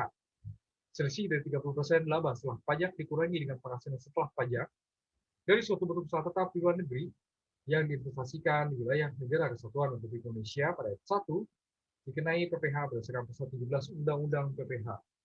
Selisihnya nih, guys. Ini kena pajak ya. Pasal 17 Undang-Undang PPh. Sisa laba setelah pajak dikurangi dengan penghasilan setelah pajak dari suatu bentuk usaha tetap di luar negeri yang diinvestasikan di wilayah negara kesatuan Republik Indonesia pada ayat 1 dan selisih sebagaimana dimaksud pada ayat 2 tidak dikenai PPh. Oke. Lanjut lagi, guys. Pasal 28 dalam hal penghasilan setelah pajak dari suatu bentuk usaha tetap di luar negeri yang tadi disebut dalam pasal 26 ayat 2 diinvestasikan di wilayah negara kesatuan Republik Indonesia lebih dari 30% dari jumlah laba setelah pajak, penghasilan setelah pajak dari suatu bentuk usaha tetap di luar negeri yang diinvestasikan dikecualikan dari pengenaan PPh. Sisa laba setelah pajak dikurangi dengan penghasilan setelah pajak dari suatu bentuk usaha tetap di luar negeri yang diinvestasikan di wilayah negara kesatuan Republik Indonesia pada ayat 1 tidak dikenai PPh. Oke, pasal 29, penghasilan dari luar negeri tidak melalui bentuk usaha tetap sebagaimana dimaksud dalam pasal 25 ayat 2 huruf B yang diterima atau diperoleh wajib pajak dikecualikan dari objek PPh dengan syarat harus diinvestasikan di wilayah negara kesatuan Republik Indonesia dalam jangka waktu tertentu. Selain memenuhi persyaratan pada ayat 1, penghasilan dari luar negeri tidak melalui bentuk usaha tetap harus memenuhi syarat penghasilan berasal dari usaha aktif di luar negeri dan bukan penghasilan dari perusahaan yang dimiliki di luar negeri. Penghasilan dari luar negeri tidak melalui bentuk usaha tetap pada ayat 1 merupakan penghasilan yang berasal dari luar negeri yang bersumber dari kegiatan usaha di luar negeri. Oh, ini tegas banget nih. Oke, lanjut pasal 30. Dalam hal penghasilan dari luar negeri tidak melalui bentuk usaha tetap, yang tadi disebut di pasal 29 ayat 1, diinvestasikan di wilayah negara kesatuan Republik Indonesia kurang dari jumlah penghasilan lain yang diterima atau diperoleh wajib pajak, penghasilan dari luar negeri tidak melalui bentuk usaha tetap yang diinvestasikan dikecualikan dari pengenaan PPh. Selisih dari penghasilan dari luar negeri tidak melalui bentuk usaha tetap yang diterima atau diperoleh wajib pajak dikurangi dengan penghasilan dari luar negeri tidak melalui bentuk usaha tetap yang diinvestasikan di wilayah negara kesatuan Republik Indonesia pada ayat 1 dikenai PPh berdasarkan pasal 17 Undang-Undang PPh. Oke, paragraf 3 kredit pajak luar negeri di pasal 31 pajak atas penghasilan yang telah dibayar atau terutang di luar negeri atas dividen yang berasal dari luar negeri, sebagaimana dimaksud dalam pasal 17, atau penghasilan yang berasal dari luar negeri, yang tadi disebut di pasal 25, yang dikecualikan dari objek PPh berlaku ketentuan, tidak dapat diperhitungkan dengan PPh yang ditentukan, tidak dapat dibebankan sebagai biaya atau pengurang penghasilan, dan atau tidak dapat dimintakan pengembalian kelebihan bahan pajak. Oke, dalam hal, ya kan memang di Undang-Undang PPh disebut juga dividen nggak boleh jadi biaya, guys. Gitu ya. Oke, lanjut lagi. Dalam hal dividen yang berasal dari luar negeri atau penghasilan lain yang berasal dari luar negeri yang diterima atau diperoleh wajib pajak tidak seluruhnya diinvestasikan di wilayah negara kesatuan Republik Indonesia, penghitungan kredit pajak atas pemotongan pajak luar negeri dilakukan secara proporsional. Ketentuan mengenai penghitungan atas pengecualian dari objek PPh yang tadi disebut di pasal 16, pasal 19, pasal 22, pasal 27, dan pasal 30 tercantum dalam lampiran 6 yang merupakan bagian tidak terpisahkan dari peraturan menteri. Oke, sekarang kita akan lihat lampiran Romawi 6, guys. Peraturan Menteri Keuangan nomor 18 PMK 03 2021. Di sini ada beberapa contoh penghitungan dividen atau penghasilan lain yang dikecualikan dari objek pajak penghasilan. Oke, kita lihat dulu, guys, di sini. Tuan A memiliki 100% saham PTB yang berkedudukan di Indonesia. Pada tahun 2020, PTB membukukan laba setelah pajak sebesar 100 juta. Dan pada tanggal 1 Februari 2021, membagikan dividen sebesar 20 juta. Dividen sebesar 15 juta diinvestasikan oleh Tuan A di dalam wilayah Indonesia. Besarnya dividen Tuan A yang dibagikan dari objek PPh dan dikenai PPh sebagai berikut. Laba setelah pajak 100 juta, dividen dibagikan 20 juta, yang diinvestasikan 15 juta, yang tidak diinvestasikan di Indonesia 5 juta. Dividen dikecualikan dari objek PPh 15 juta, dividen dikenai PPh 5 juta. Oke. Jadi intinya di sini memang yang harus diinvestasikan di Indonesia ini menjadi syarat wajib, guys, untuk dikembalikan sebagai bukan objek PPh.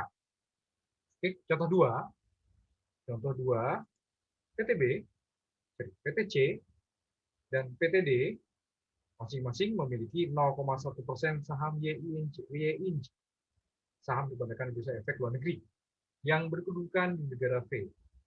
Pada tahun 2020, YINJ membukukan laba setelah pajak sebesar 100.000 US dollar.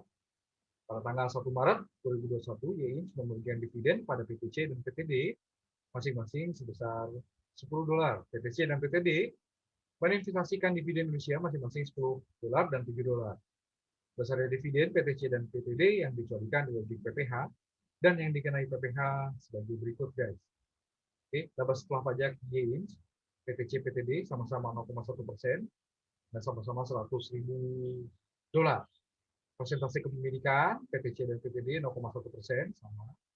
Hak atas laba setelah pajak sama, PTC PTD 100 dolar, dividen yang dibagikan sama-sama 10 dolar. Nah, dividen yang diinvestasikan PTC ternyata semuanya, guys, 10 dolar. Sementara PTD cuma 7 dolar. Jadi, di sini yang tidak diinvestasikan PTD 3 dolar. PTC tidak semuanya diinvestasikan Indonesia. Nah, dividen yang dicualikan dari objek PPh, PTC 10 dolar, PTD 7 dolar.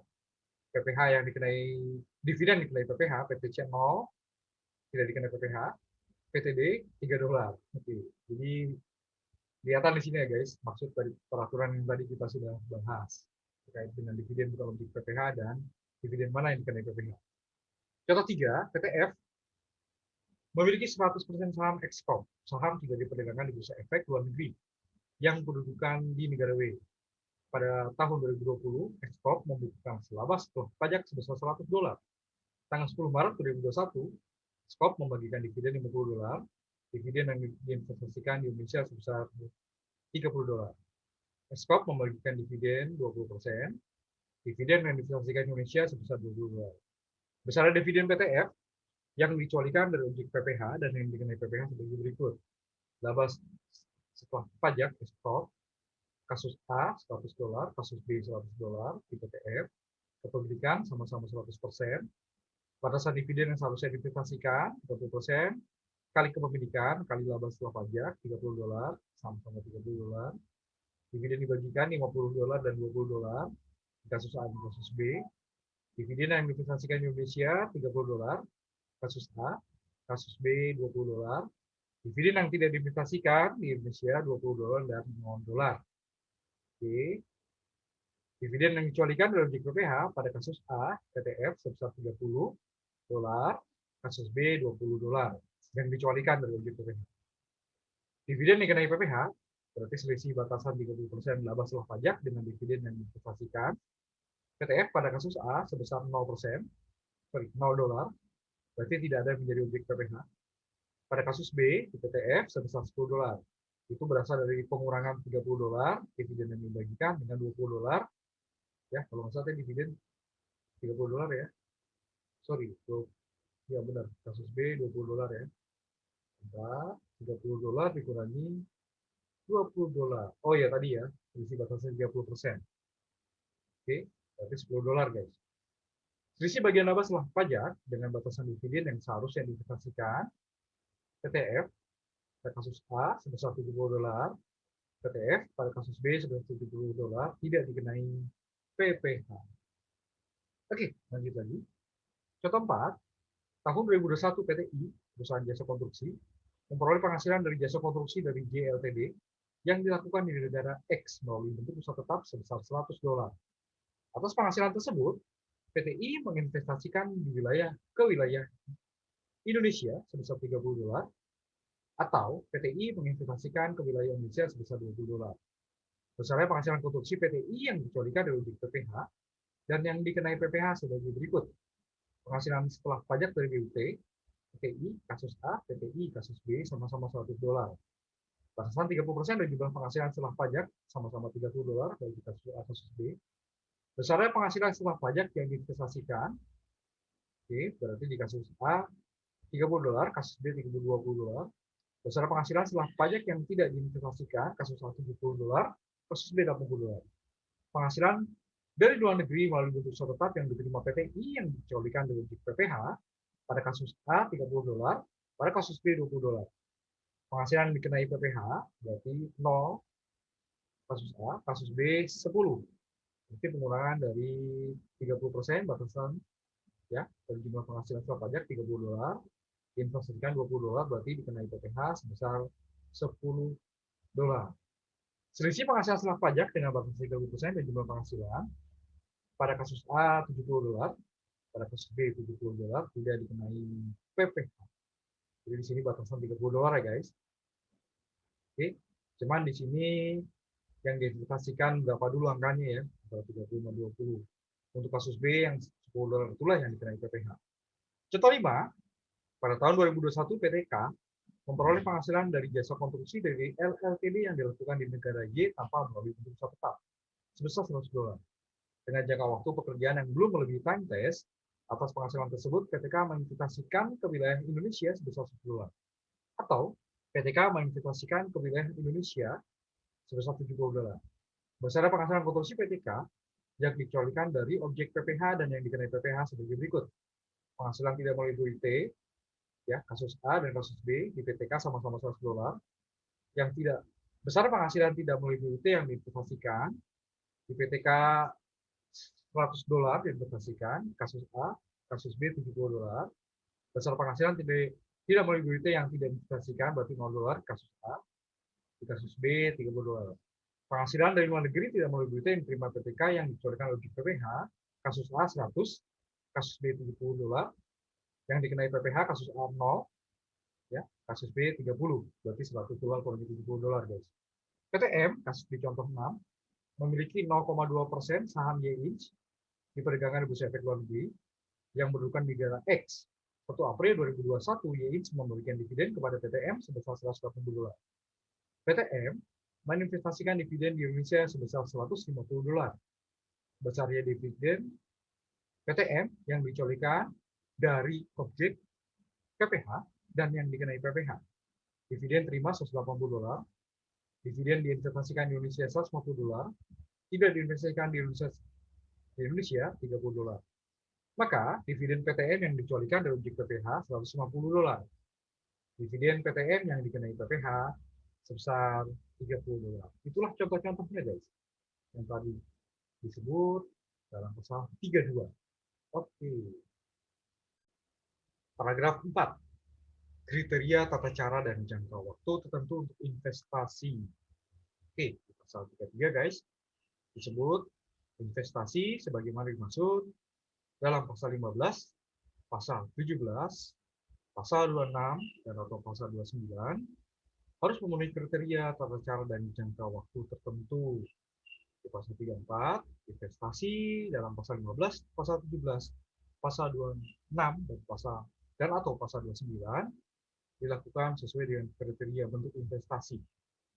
Itu surat berharga negara Republik Indonesia dan surat berharga syariah negara Republik Indonesia.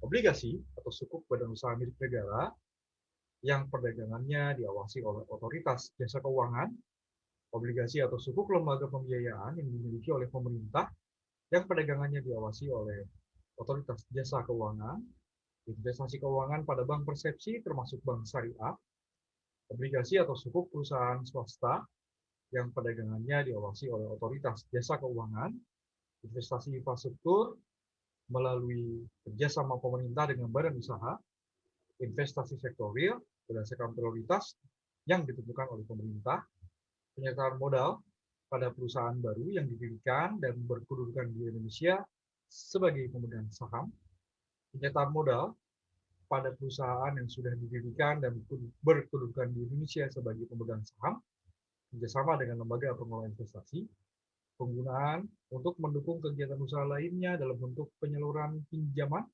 bagi usaha mikro dan kecil di dalam wilayah Negara Kesatuan Republik Indonesia sesuai dengan ketentuan peraturan perundang-undangan di bidang usaha mikro kecil dan menengah dan atau untuk investasi lainnya yang sah sesuai dengan ketentuan peraturan perundang-undangan. Oke, lanjut di pasal 35. Investasi yang tadi disebut di pasal 34 huruf A sampai dengan huruf E dan huruf L ditempatkan pada instrumen investasi di pasar keuangan. Efek bersifat utang termasuk medium term notes, sukuk, saham, unit penyertaan reksadana, efek beragam aset, unit penyertaan dana investasi real estate, deposito, tabungan, giro, kontrak berjangka yang diperdagangkan di bursa berjangka di Indonesia, dan atau instrumen investasi pasar keuangan lainnya, termasuk produk asuransi yang dikaitkan dengan investasi perusahaan pembiayaan, dana pensiun, atau modal ventura yang mendapatkan persetujuan otoritas jasa keuangan. Investasi dalam pasal 34 huruf F sampai dengan huruf K ditempatkan pada instrumen investasi di luar pasar keuangan. Di sini bisa investasi infrastruktur melalui kerjasama pemerintah dengan badan usaha, investasi sektor real berdasarkan prioritas yang ditentukan oleh pemerintah, investasi pada properti dalam bentuk tanah atau bangunan yang didirikan di atasnya, investasi langsung pada perusahaan di wilayah Negara Kesatuan Republik Indonesia, investasi pada logam mulia berbentuk emas batangan atau lantakan, kemudian kerjasama dengan lembaga pengelola investasi, penggunaan untuk mendukung kegiatan usaha lainnya dalam bentuk penyaluran pinjaman bagi usaha mikro dan kecil di wilayah Negara Kesatuan Republik Indonesia sesuai dengan ketentuan peraturan perundang-undangan di bidang usaha mikro kecil menengah dan atau bentuk investasi lainnya di luar pasar keuangan yang sah sesuai dengan ketentuan peraturan perundang-undangan. Investasi pada ayat 2 huruf B dan huruf D dilakukan melalui mekanisme penyertaan modal ke dalam perusahaan yang berbentuk perseroan terbatas. Sektor yang menjadi prioritas pemerintah dalam investasi sektor real pada ayat 2 huruf B meliputi sektor yang ditetapkan dalam rencana pembangunan jangka menengah nasional. Properti pada ayat 2 huruf C tidak termasuk properti yang mendapatkan subsidi dari pemerintah. Logam mulia pada ayat 2 huruf E merupakan emas batangan atau lantakan dengan kadar kemurnian 99,99%.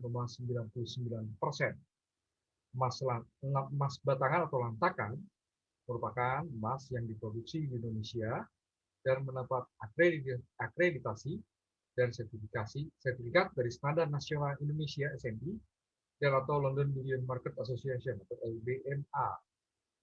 Kemudian pasal 36 guys, investasi dalam pasal 35 dilakukan paling lambat akhir bulan ketiga untuk wajib pajak orang pribadi atau akhir bulan keempat untuk wajib pajak badan setelah tahun pajak berakhir untuk tahun pajak diterima atau diperolehnya dividen atau penghasilan lain. Investasi dalam pasal 35 dilakukan paling singkat selama 3 tahun pajak, terhitung sejak tahun pajak dividen atau penghasilan lain diterima atau diperoleh. Oke, jangka waktunya nih guys.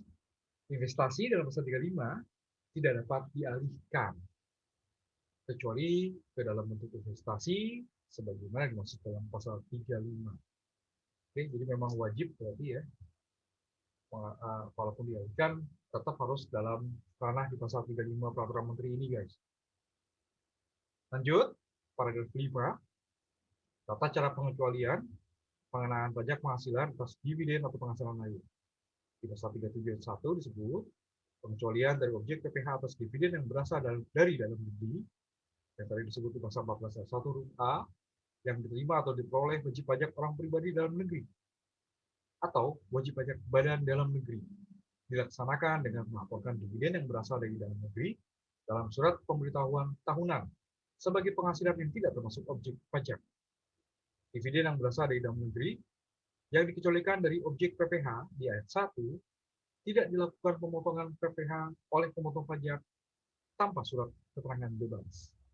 Pengecualian dari objek PPh atas dividen yang berasal dari luar negeri, yang tadi disebut pasal 14 ayat 1 huruf B, dilaksanakan dengan melaporkan dividen yang berasal dari luar negeri dalam surat pemberitahuan tahunan sebagai penghasilan yang tidak termasuk objek pajak. Pasal 38, pengecualian dari PPh, pengecualian dari objek PPh atas penghasilan lain yang berasal dari luar negeri di pasal 25 dilaksanakan dengan melaporkan penghasilan lain yang berasal dari luar negeri dalam surat pemberitahuan tahunan sebagai penghasilan yang tidak termasuk objek pajak. Kemudian pasal 40 guys, PPh yang terutang atas dividen yang berasal dari dalam negeri yang tadi disebut di pasal 16 ayat 2 atau pasal 39 wajib disetor sendiri oleh wajib pajak orang pribadi dalam negeri dengan tarif sesuai dengan ketentuan peraturan perundang-undangan. PPh pada ayat 1 disetor paling lama tanggal 15 bulan berikutnya setelah masa pajak dividen diterima atau diperoleh. Wajib pajak orang pribadi yang melakukan pembayaran PPh yang terutang dan telah mendapat validasi dengan NTPN dianggap telah menyampaikan surat pemberitahuan masa PPh sesuai dengan tanggal validasi. Kemudian pasal 41, wajib pajak yang tadi disebut di pasal 15 ayat 1, pasal 17 ayat 1, dan atau pasal 25 ayat 1 harus menyampaikan laporan realisasi investasi. Penyampaian laporan dilakukan dengan menyampaikan laporan secara elektronik melalui saluran tertentu yang ditetapkan oleh Direktur Jenderal Pajak. Dalam hal saluran tertentu belum tersedia, penyampaian laporan dapat dilakukan secara tertulis dengan menyampaikan secara langsung atau melalui pos atau perusahaan jasa ekspedisi atau jasa kurir dengan bukti pengiriman surat ke KPP tempat wajib pajak terdaftar. Wajib pajak harus menyampaikan laporan secara berkala paling lambat pada akhir bulan ketiga untuk wajib pajak orang pribadi atau akhir bulan keempat untuk wajib pajak badan setelah tahun pajak berakhir dan disampaikan sampai dengan tahun ketiga sejak tahun pajak diterima atau diperolehnya dividen. Ketentuan mengenai bentuk dokumen berupa laporan realisasi investasi tercantum dalam lampiran 7, lampiran Romawi 7. Oke, lampiran Romawi 7 guys, kita cek dulu seperti apa. Nah, ini dia guys. Contoh formulir laporan realisasi investasi. Oke, di sini seperti pernyataan identitas guys. Nama wajib pajak, NPWP, alamat kreditor pajak, menyampaikan laporan realisasi, dividen penghasilan lain. Nah, ini diisi guys. Ya. Oke, ini halaman pertama, ini halaman kedua. Nah, investasi bentuknya apa? Ya, laporan disampaikan dan sebagainya, nama dan tanda tangan. Kemudian, ketentuan mengenai penyampaian laporan tercantum dalam laporan ketentuan mengenai penyampaian laporan tercantum dalam lampiran Romawi 8. Oke, kita cek seperti apa lampiran Romawi 8. Ini dia contoh guys. Penyampaian laporan realisasi investasi. Tuan A memiliki 100% saham PT Seagate pada tahun 2019. PT Seagate membukukan laba setelah pajak sebesar 100 juta.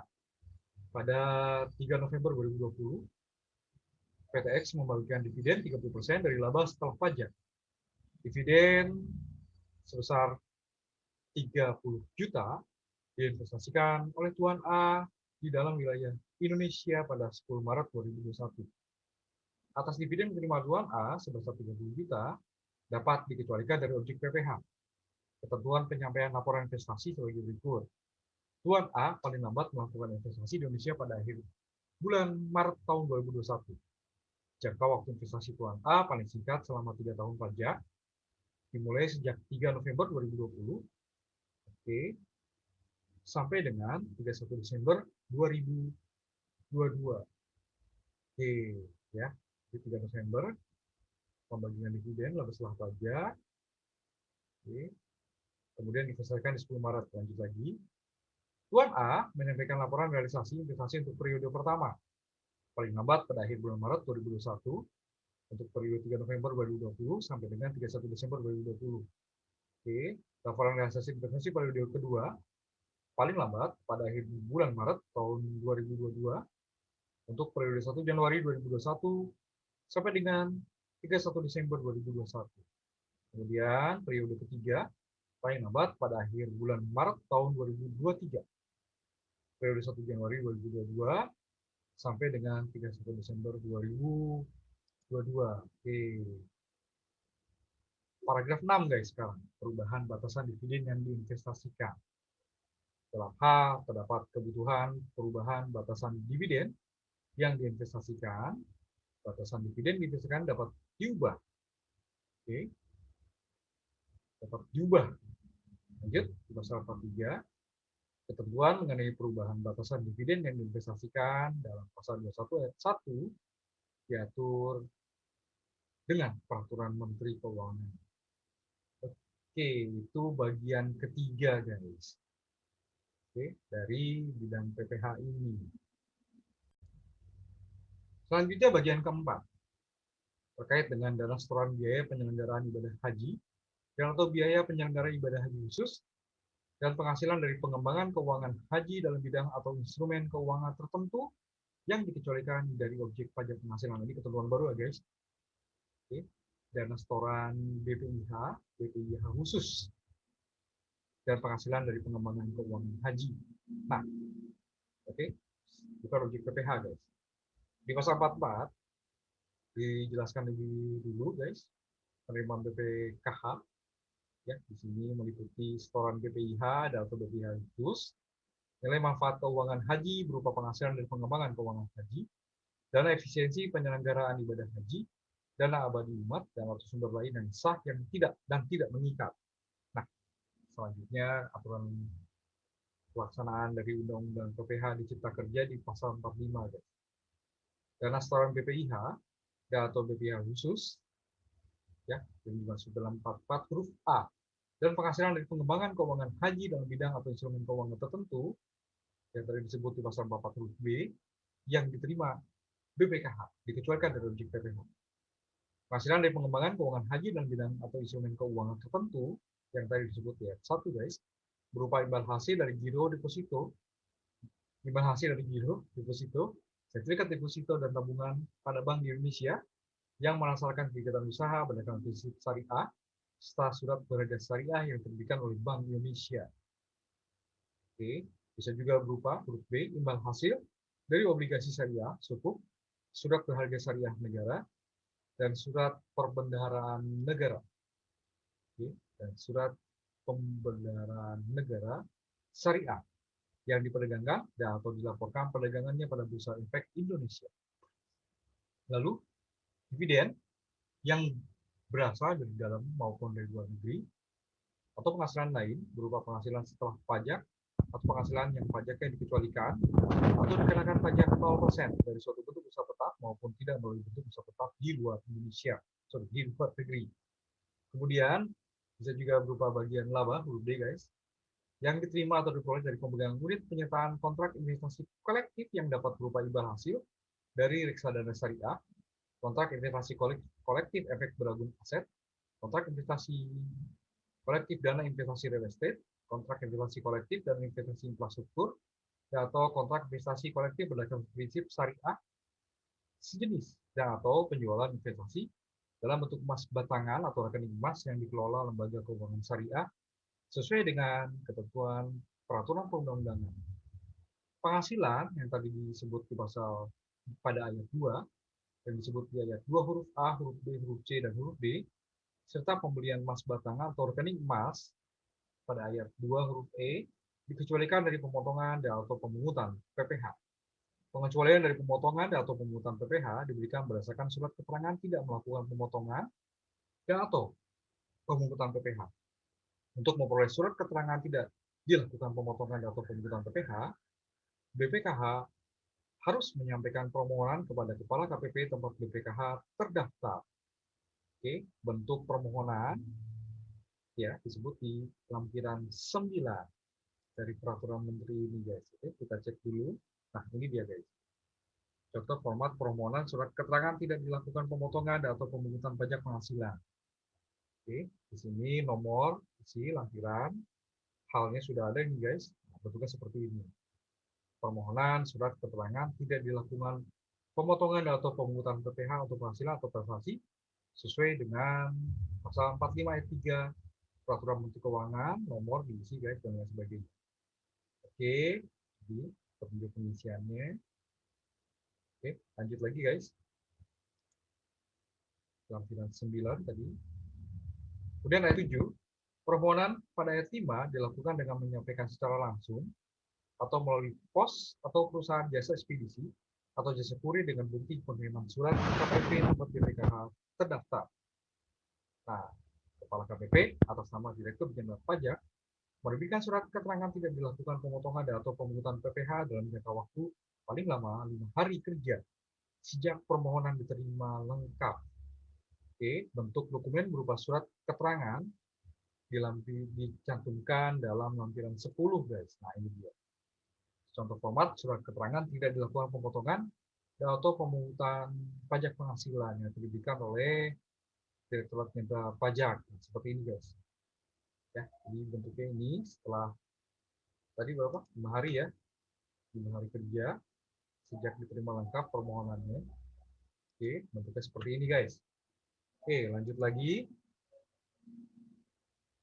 Surat keterangan menjadi dasar bagi pihak-pihak yang melakukan transaksi dengan BPKH untuk tidak melakukan pemotongan atau pemungutan PPh. Penghasilan yang dikecualikan sebagai objek PPh tidak termasuk penghasilan dari pengembangan dana abadi umat yang tadi disebut di pasal 44 huruf B. Dalam hal penghasilan,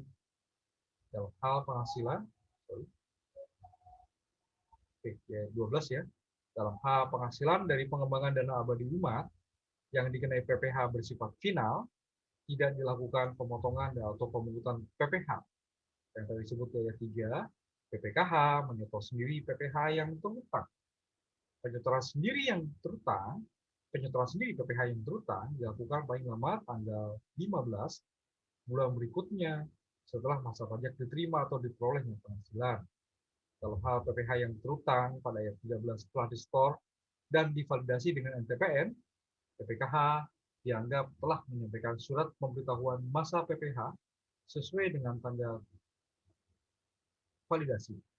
Oke, di ayat 15, penghasilan yang diterima atau oleh BPKH selain setoran BPIH atau BPIH khusus, penghasilan dari pengembangan keuangan haji, penghasilan dari pengembangan dana abadi umat yang PPh-nya disetor sendiri oleh BPKH dikenai PPh sesuai dengan ketentuan peraturan perundang-undangan di bidang perpajakan.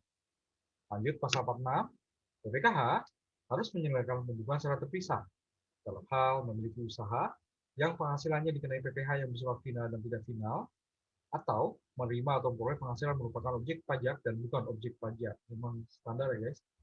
Ketentuan pasal 27 peraturan pemerintah nomor 94 tahun 2010 guys. Oke, biaya terkait dengan penghasilan yang dikecualikan dari objek PPh yang tadi disebut pasal 45 ayat 1 atau telah dikenai PPh final Ya, PPH dikali PPH bersifat final tidak dapat dikurangkan dari penghasilan bruto. Nah, biaya bersama sama ini juga guys.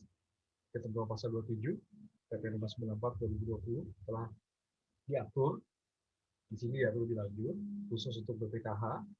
Biaya bersama terkait dengan penghasilan yang dikecualikan dari objek PPH. Yang tadi disebut pasal 45 ayat 1. Penghasilan dari pengembangan dana abadi umat yang PPH-nya disoal sendiri oleh BPKH. Oke. Yang tadi disebut pasal 45 ayat 2. Dan penghasilan yang disebut dalam pasal 45 ayat 15 yang tidak dapat dipisahkan dalam rangka penghitungan besar penghasilan kena pajak, pembebanannya dialokasikan secara proporsional. Oke, ketentuan dalam pasal 45 ayat 1 berlaku sejak tanggal diundangkannya Undang-Undang Nomor 11 Tahun 2020 tentang Cipta Kerja. Atas penghasilan yang disebut dalam pasal 45 ayat 1 yang telah dikenai pemotongan atau pemungutan PPH yang bersifat final sejak tanggal diundangkannya Undang-Undang Nomor 11 Tahun 2020 tentang Cipta Kerja, PPKH dapat mengajukan permohonan pengembalian pajak yang seharusnya tidak terutang. Secara permohonan pengembalian pajak yang seharusnya tidak terutang dilaksanakan berdasarkan peraturan Menteri Keuangan mengenai tata cara pengembalian atas kelebihan pembayaran pajak yang seharusnya tidak terutang. Oke, itu tadi bagian keempat, guys. Dari ketentuan lebih lanjut Undang-Undang Cipta Kerja, pelaksanaan Undang-Undang Cipta Kerja di bidang pajak penghasilan. Oke, bagian kelima, sisa lebih yang diterima atau diperoleh badan atau lembaga sosial atau keagamaan yang dikecualikan dari objek pajak penghasilan. Ini mirip-mirip dengan lembaga pendidikan, guys.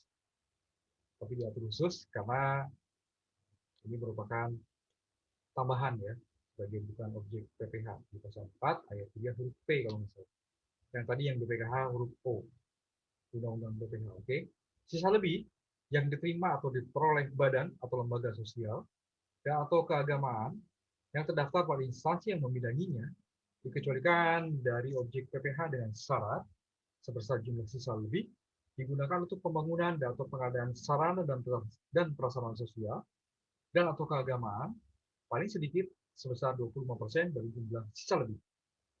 Dalam hal terdapat sisa atas penggunaan sisa lebih untuk pembangunan atau pengadaan sarana dan prasarana sosial dan atau keagamaan, sisa lebih ditempatkan sebagai dana abadi.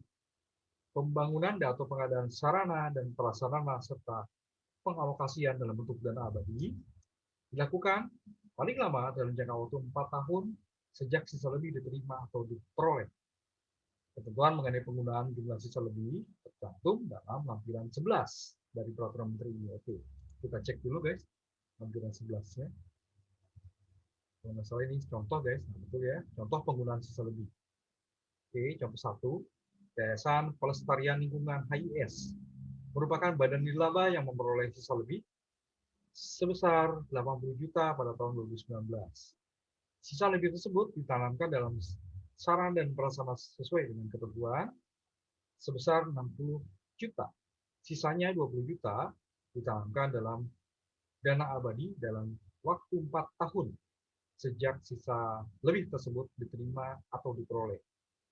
Dengan demikian, sisa lebih tahun 2019 yang diterima atau diperoleh Yayasan HIS dapat dikecualikan sebagai objek PPH karena yang ditanamkan dalam sarana dan prasarana sesuai ketentuan sebesar 75% atau memenuhi paling sedikit 20% dari jumlah sisa lebih. Sedangkan sisa lebih sebesar 20 juta ditempatkan sebagai dana abadi. Contoh 2, apabila dalam contoh Yayasan HIS di atas, jumlah yang ditanamkan dalam sarana dalam jangka waktu 4 tahun sejumlah 16 juta, sisa lebih tahun 2019 yang diterima atau diperoleh oleh Yayasan HIS tidak dapat dikecualikan sebagai objek PPH karena jumlah yang ditanamkan dalam sarana dan prasarana sebesar 20% atau lebih kecil dari 25% dari jumlah sisa lebih yang diatur di ketentuan ini, guys. Contoh 3, apabila dalam contoh Yayasan HIS di atas, jumlah yang dialokasikan dalam bentuk sarana dan prasarana dalam waktu 4 tahun sejumlah 20 juta ditempatkan dalam dana abadi sejumlah 50 juta dan digunakan untuk selain sarana dan prasarana maupun selain dana abadi sejumlah 10 juta. Sisa lebih tahun 2019 sejumlah 10 juta tidak dapat dikecualikan sebagai objek PPh. Karena meskipun jumlah yang ditanamkan dalam sarana dan prasarana memenuhi paling sedikit 20% dari jumlah sisa lebih, namun terdapat sisa lebih sejumlah 10 juta yang tidak ditanamkan dalam sarana dan prasarana serta tidak ditempatkan dalam dana abadi. Oke. Ini yang kuncinya di mana ditempatkan ya guys. Oke, badan atau lembaga sosial sebagaimana dimaksud pada 1 merupakan badan atau lembaga kesejahteraan sosial yang berbadan hukum sebagaimana diatur dalam peraturan perundang-undangan di bidang kesejahteraan sosial yang tidak mencari keuntungan. Dirlaba guys.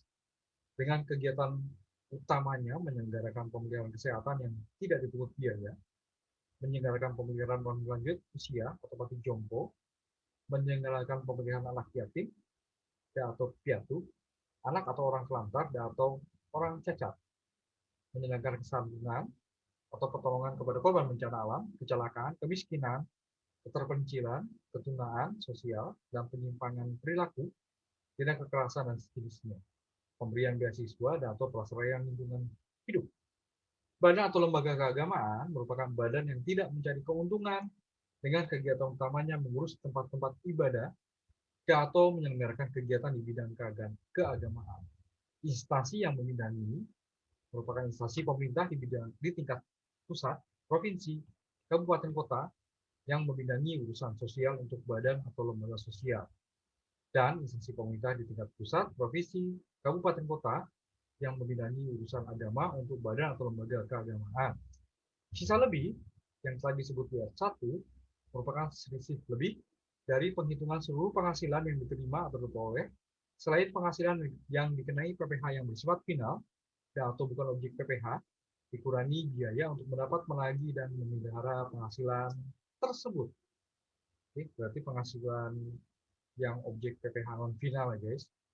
Biaya untuk mendapat menagih memelihara penghasilan termasuk, nah disebutkan guys, detail untuk lembaga keagamaan atau sosial, bantuan sumbangan atau harta hibahan, biaya operasional penyelenggaraan kegiatan sosial atau keagamaan, atau biaya pengadaan barang atau jasa yang digunakan untuk mendukung kegiatan sosial dan atau keagamaan. Bantuan sumbangan harta hibahan yang tadi disebut di ayat 9 huruf A dapat dikurangkan dari penghasilan bruto sesuai dengan ketentuan peraturan perundang-undangan di bidang perpajakan sepanjang tidak ada hubungan istimewa sebagaimana dimaksud dalam Undang-Undang PPh. Tidak termasuk hubungan istimewa berupa hubungan kepemilikan dan atau penguasaan apabila pemberi dan penerima bantuan sumbangan atau harta hibahan merupakan badan atau lembaga sosial dan atau keagamaan. Oke, ini juga sudah disebut ya guys di peraturan menteri. Ya, kalau nggak salah terkait dengan harta hibahan ini juga. Oke, lanjut lagi di pasal 49. Sarana dan prasarana sosial dan atau keagamaan yang tadi disebut di pasal 48 ayat 1 meliputi pengadaan sarana sosial dan atau keagamaan, pembangunan, pengadaan dan pengadaan prasarana sosial dan atau keagamaan termasuk gedung, tanah, kantor, rumah ibadah dan atau pengadaan sarana prasarana untuk fasilitas umum yang berada di dalam wilayah negara Kesatuan Republik Indonesia. Penggunaan sisa lebih dapat dialokasikan dalam bentuk dana abadi dengan syarat yang tadi disebut di pasal 48 ayat 2 guys. Telah terdapat pengaturan terkait dana abadi di badan atau lembaga sosial dan atau keagamaan dalam bentuk peraturan presiden dan atau peraturan menteri yang membidangi urusan sosial atau keagamaan dan disetujui oleh pimpinan badan atau lembaga sosial dan atau keagamaan dan pejabat instansi pemerintah di tingkat pusat, provinsi, kabupaten, kota yang membidangi urusan sosial atau keagamaan. Penggunaan sisa lebih dalam bentuk pembangunan atau pengadaan sarana dan prasarana yang tadi disebut di ayat 1 huruf A dan huruf B dapat diberikan kepada badan atau lembaga sosial dan atau keagamaan lain yang terdaftar pada instansi yang membidanginya sepanjang sarana dan prasarana dimaksud berada di dalam wilayah negara Kesatuan Republik Indonesia.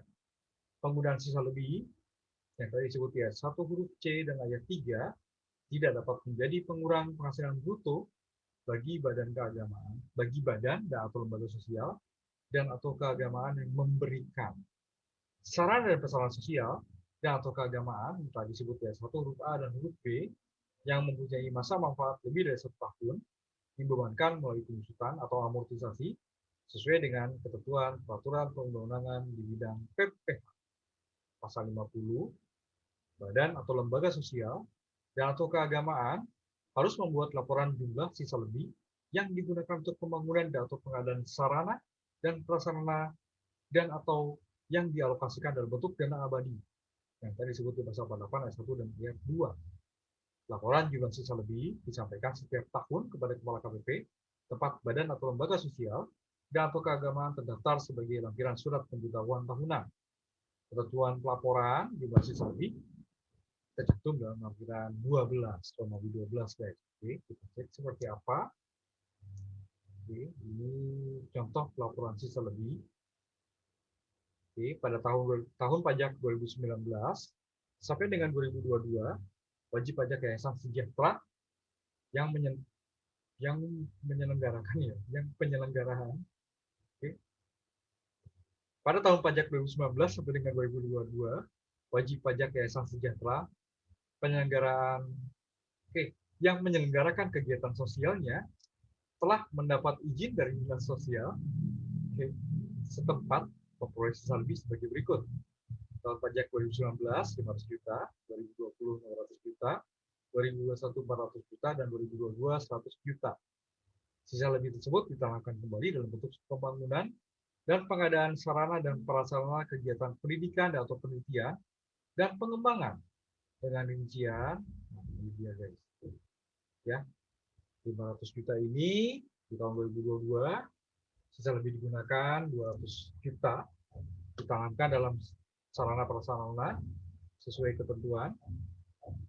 Tahun 2022 100 juta diberikan kepada badan atau lembaga sosial atau keagamaan lain sesuai dengan ketentuan. Tahun 2022 200 juta dialokasikan dalam bentuk dana abadi sesuai ketentuan. Alokasinya guys, penggunaan sisa lebih. Oke, tahun pajak 2020 sisa lebih yang cuma diperoleh 600 juta, dan di sini penggunaannya tahun 2022 240 juta ditanamkan dalam sarana prasarana sesuai ketentuan. 2024 200 juta dialokasikan dalam bentuk dana abadi sesuai ketentuan. 2024 160 juta pengadaan sarana prasarana untuk fasilitas umum sesuai ketentuan. Tahun 2021 diterima diperoleh 400 juta. Tahun 2022 100 juta ditanamkan dalam sarana prasarana sesuai ketentuan. 300 juta belum ditanamkan dalam bentuk dalam sarana prasarana. Tahun 2022 ya terima diperoleh 100 juta belum ditanamkan dalam sarana prasarana. Contoh penghitungan dan format laporan yang harus kita sampaikan seperti ini guys. Ini dia tadi ya. 500 juta, sarana prasarana digunakan sendiri, tahun ketiga 200. Sarana prasarana di sini singkat SAPAS guys. Diberikan kepada badan lembaga lain 100 juta, tahun ketiga. Oke, tanamkan dalam dana abadi. Oke, di sini 200 juta. Nah, penggunaan 500 juta di total guys. 200, 100, 200, 500 juta. Oke, surplus digunakan sendiri 2020 600 juta ya. Tahun kedua 240 juta, dilakukan dana abadi 200 juta, pengadaan surplus pasum, fasilitas umum 160 juta, oke, sisa lebih digunakan 600 juta. Begitu seterusnya. Ya, jadi yang masih yang ditanamkan kembali ini 400 juta karena memang tadi ada dua kan.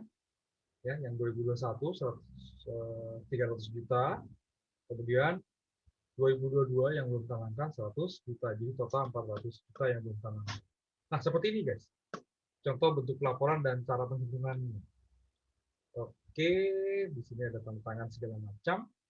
Ya, jadi sisa lebih yang masih dapat ditanamkan kembali 400 juta dapat digunakan pada tahun pajak 2023 dan tahun-tahun berikutnya sesuai dengan ketentuan.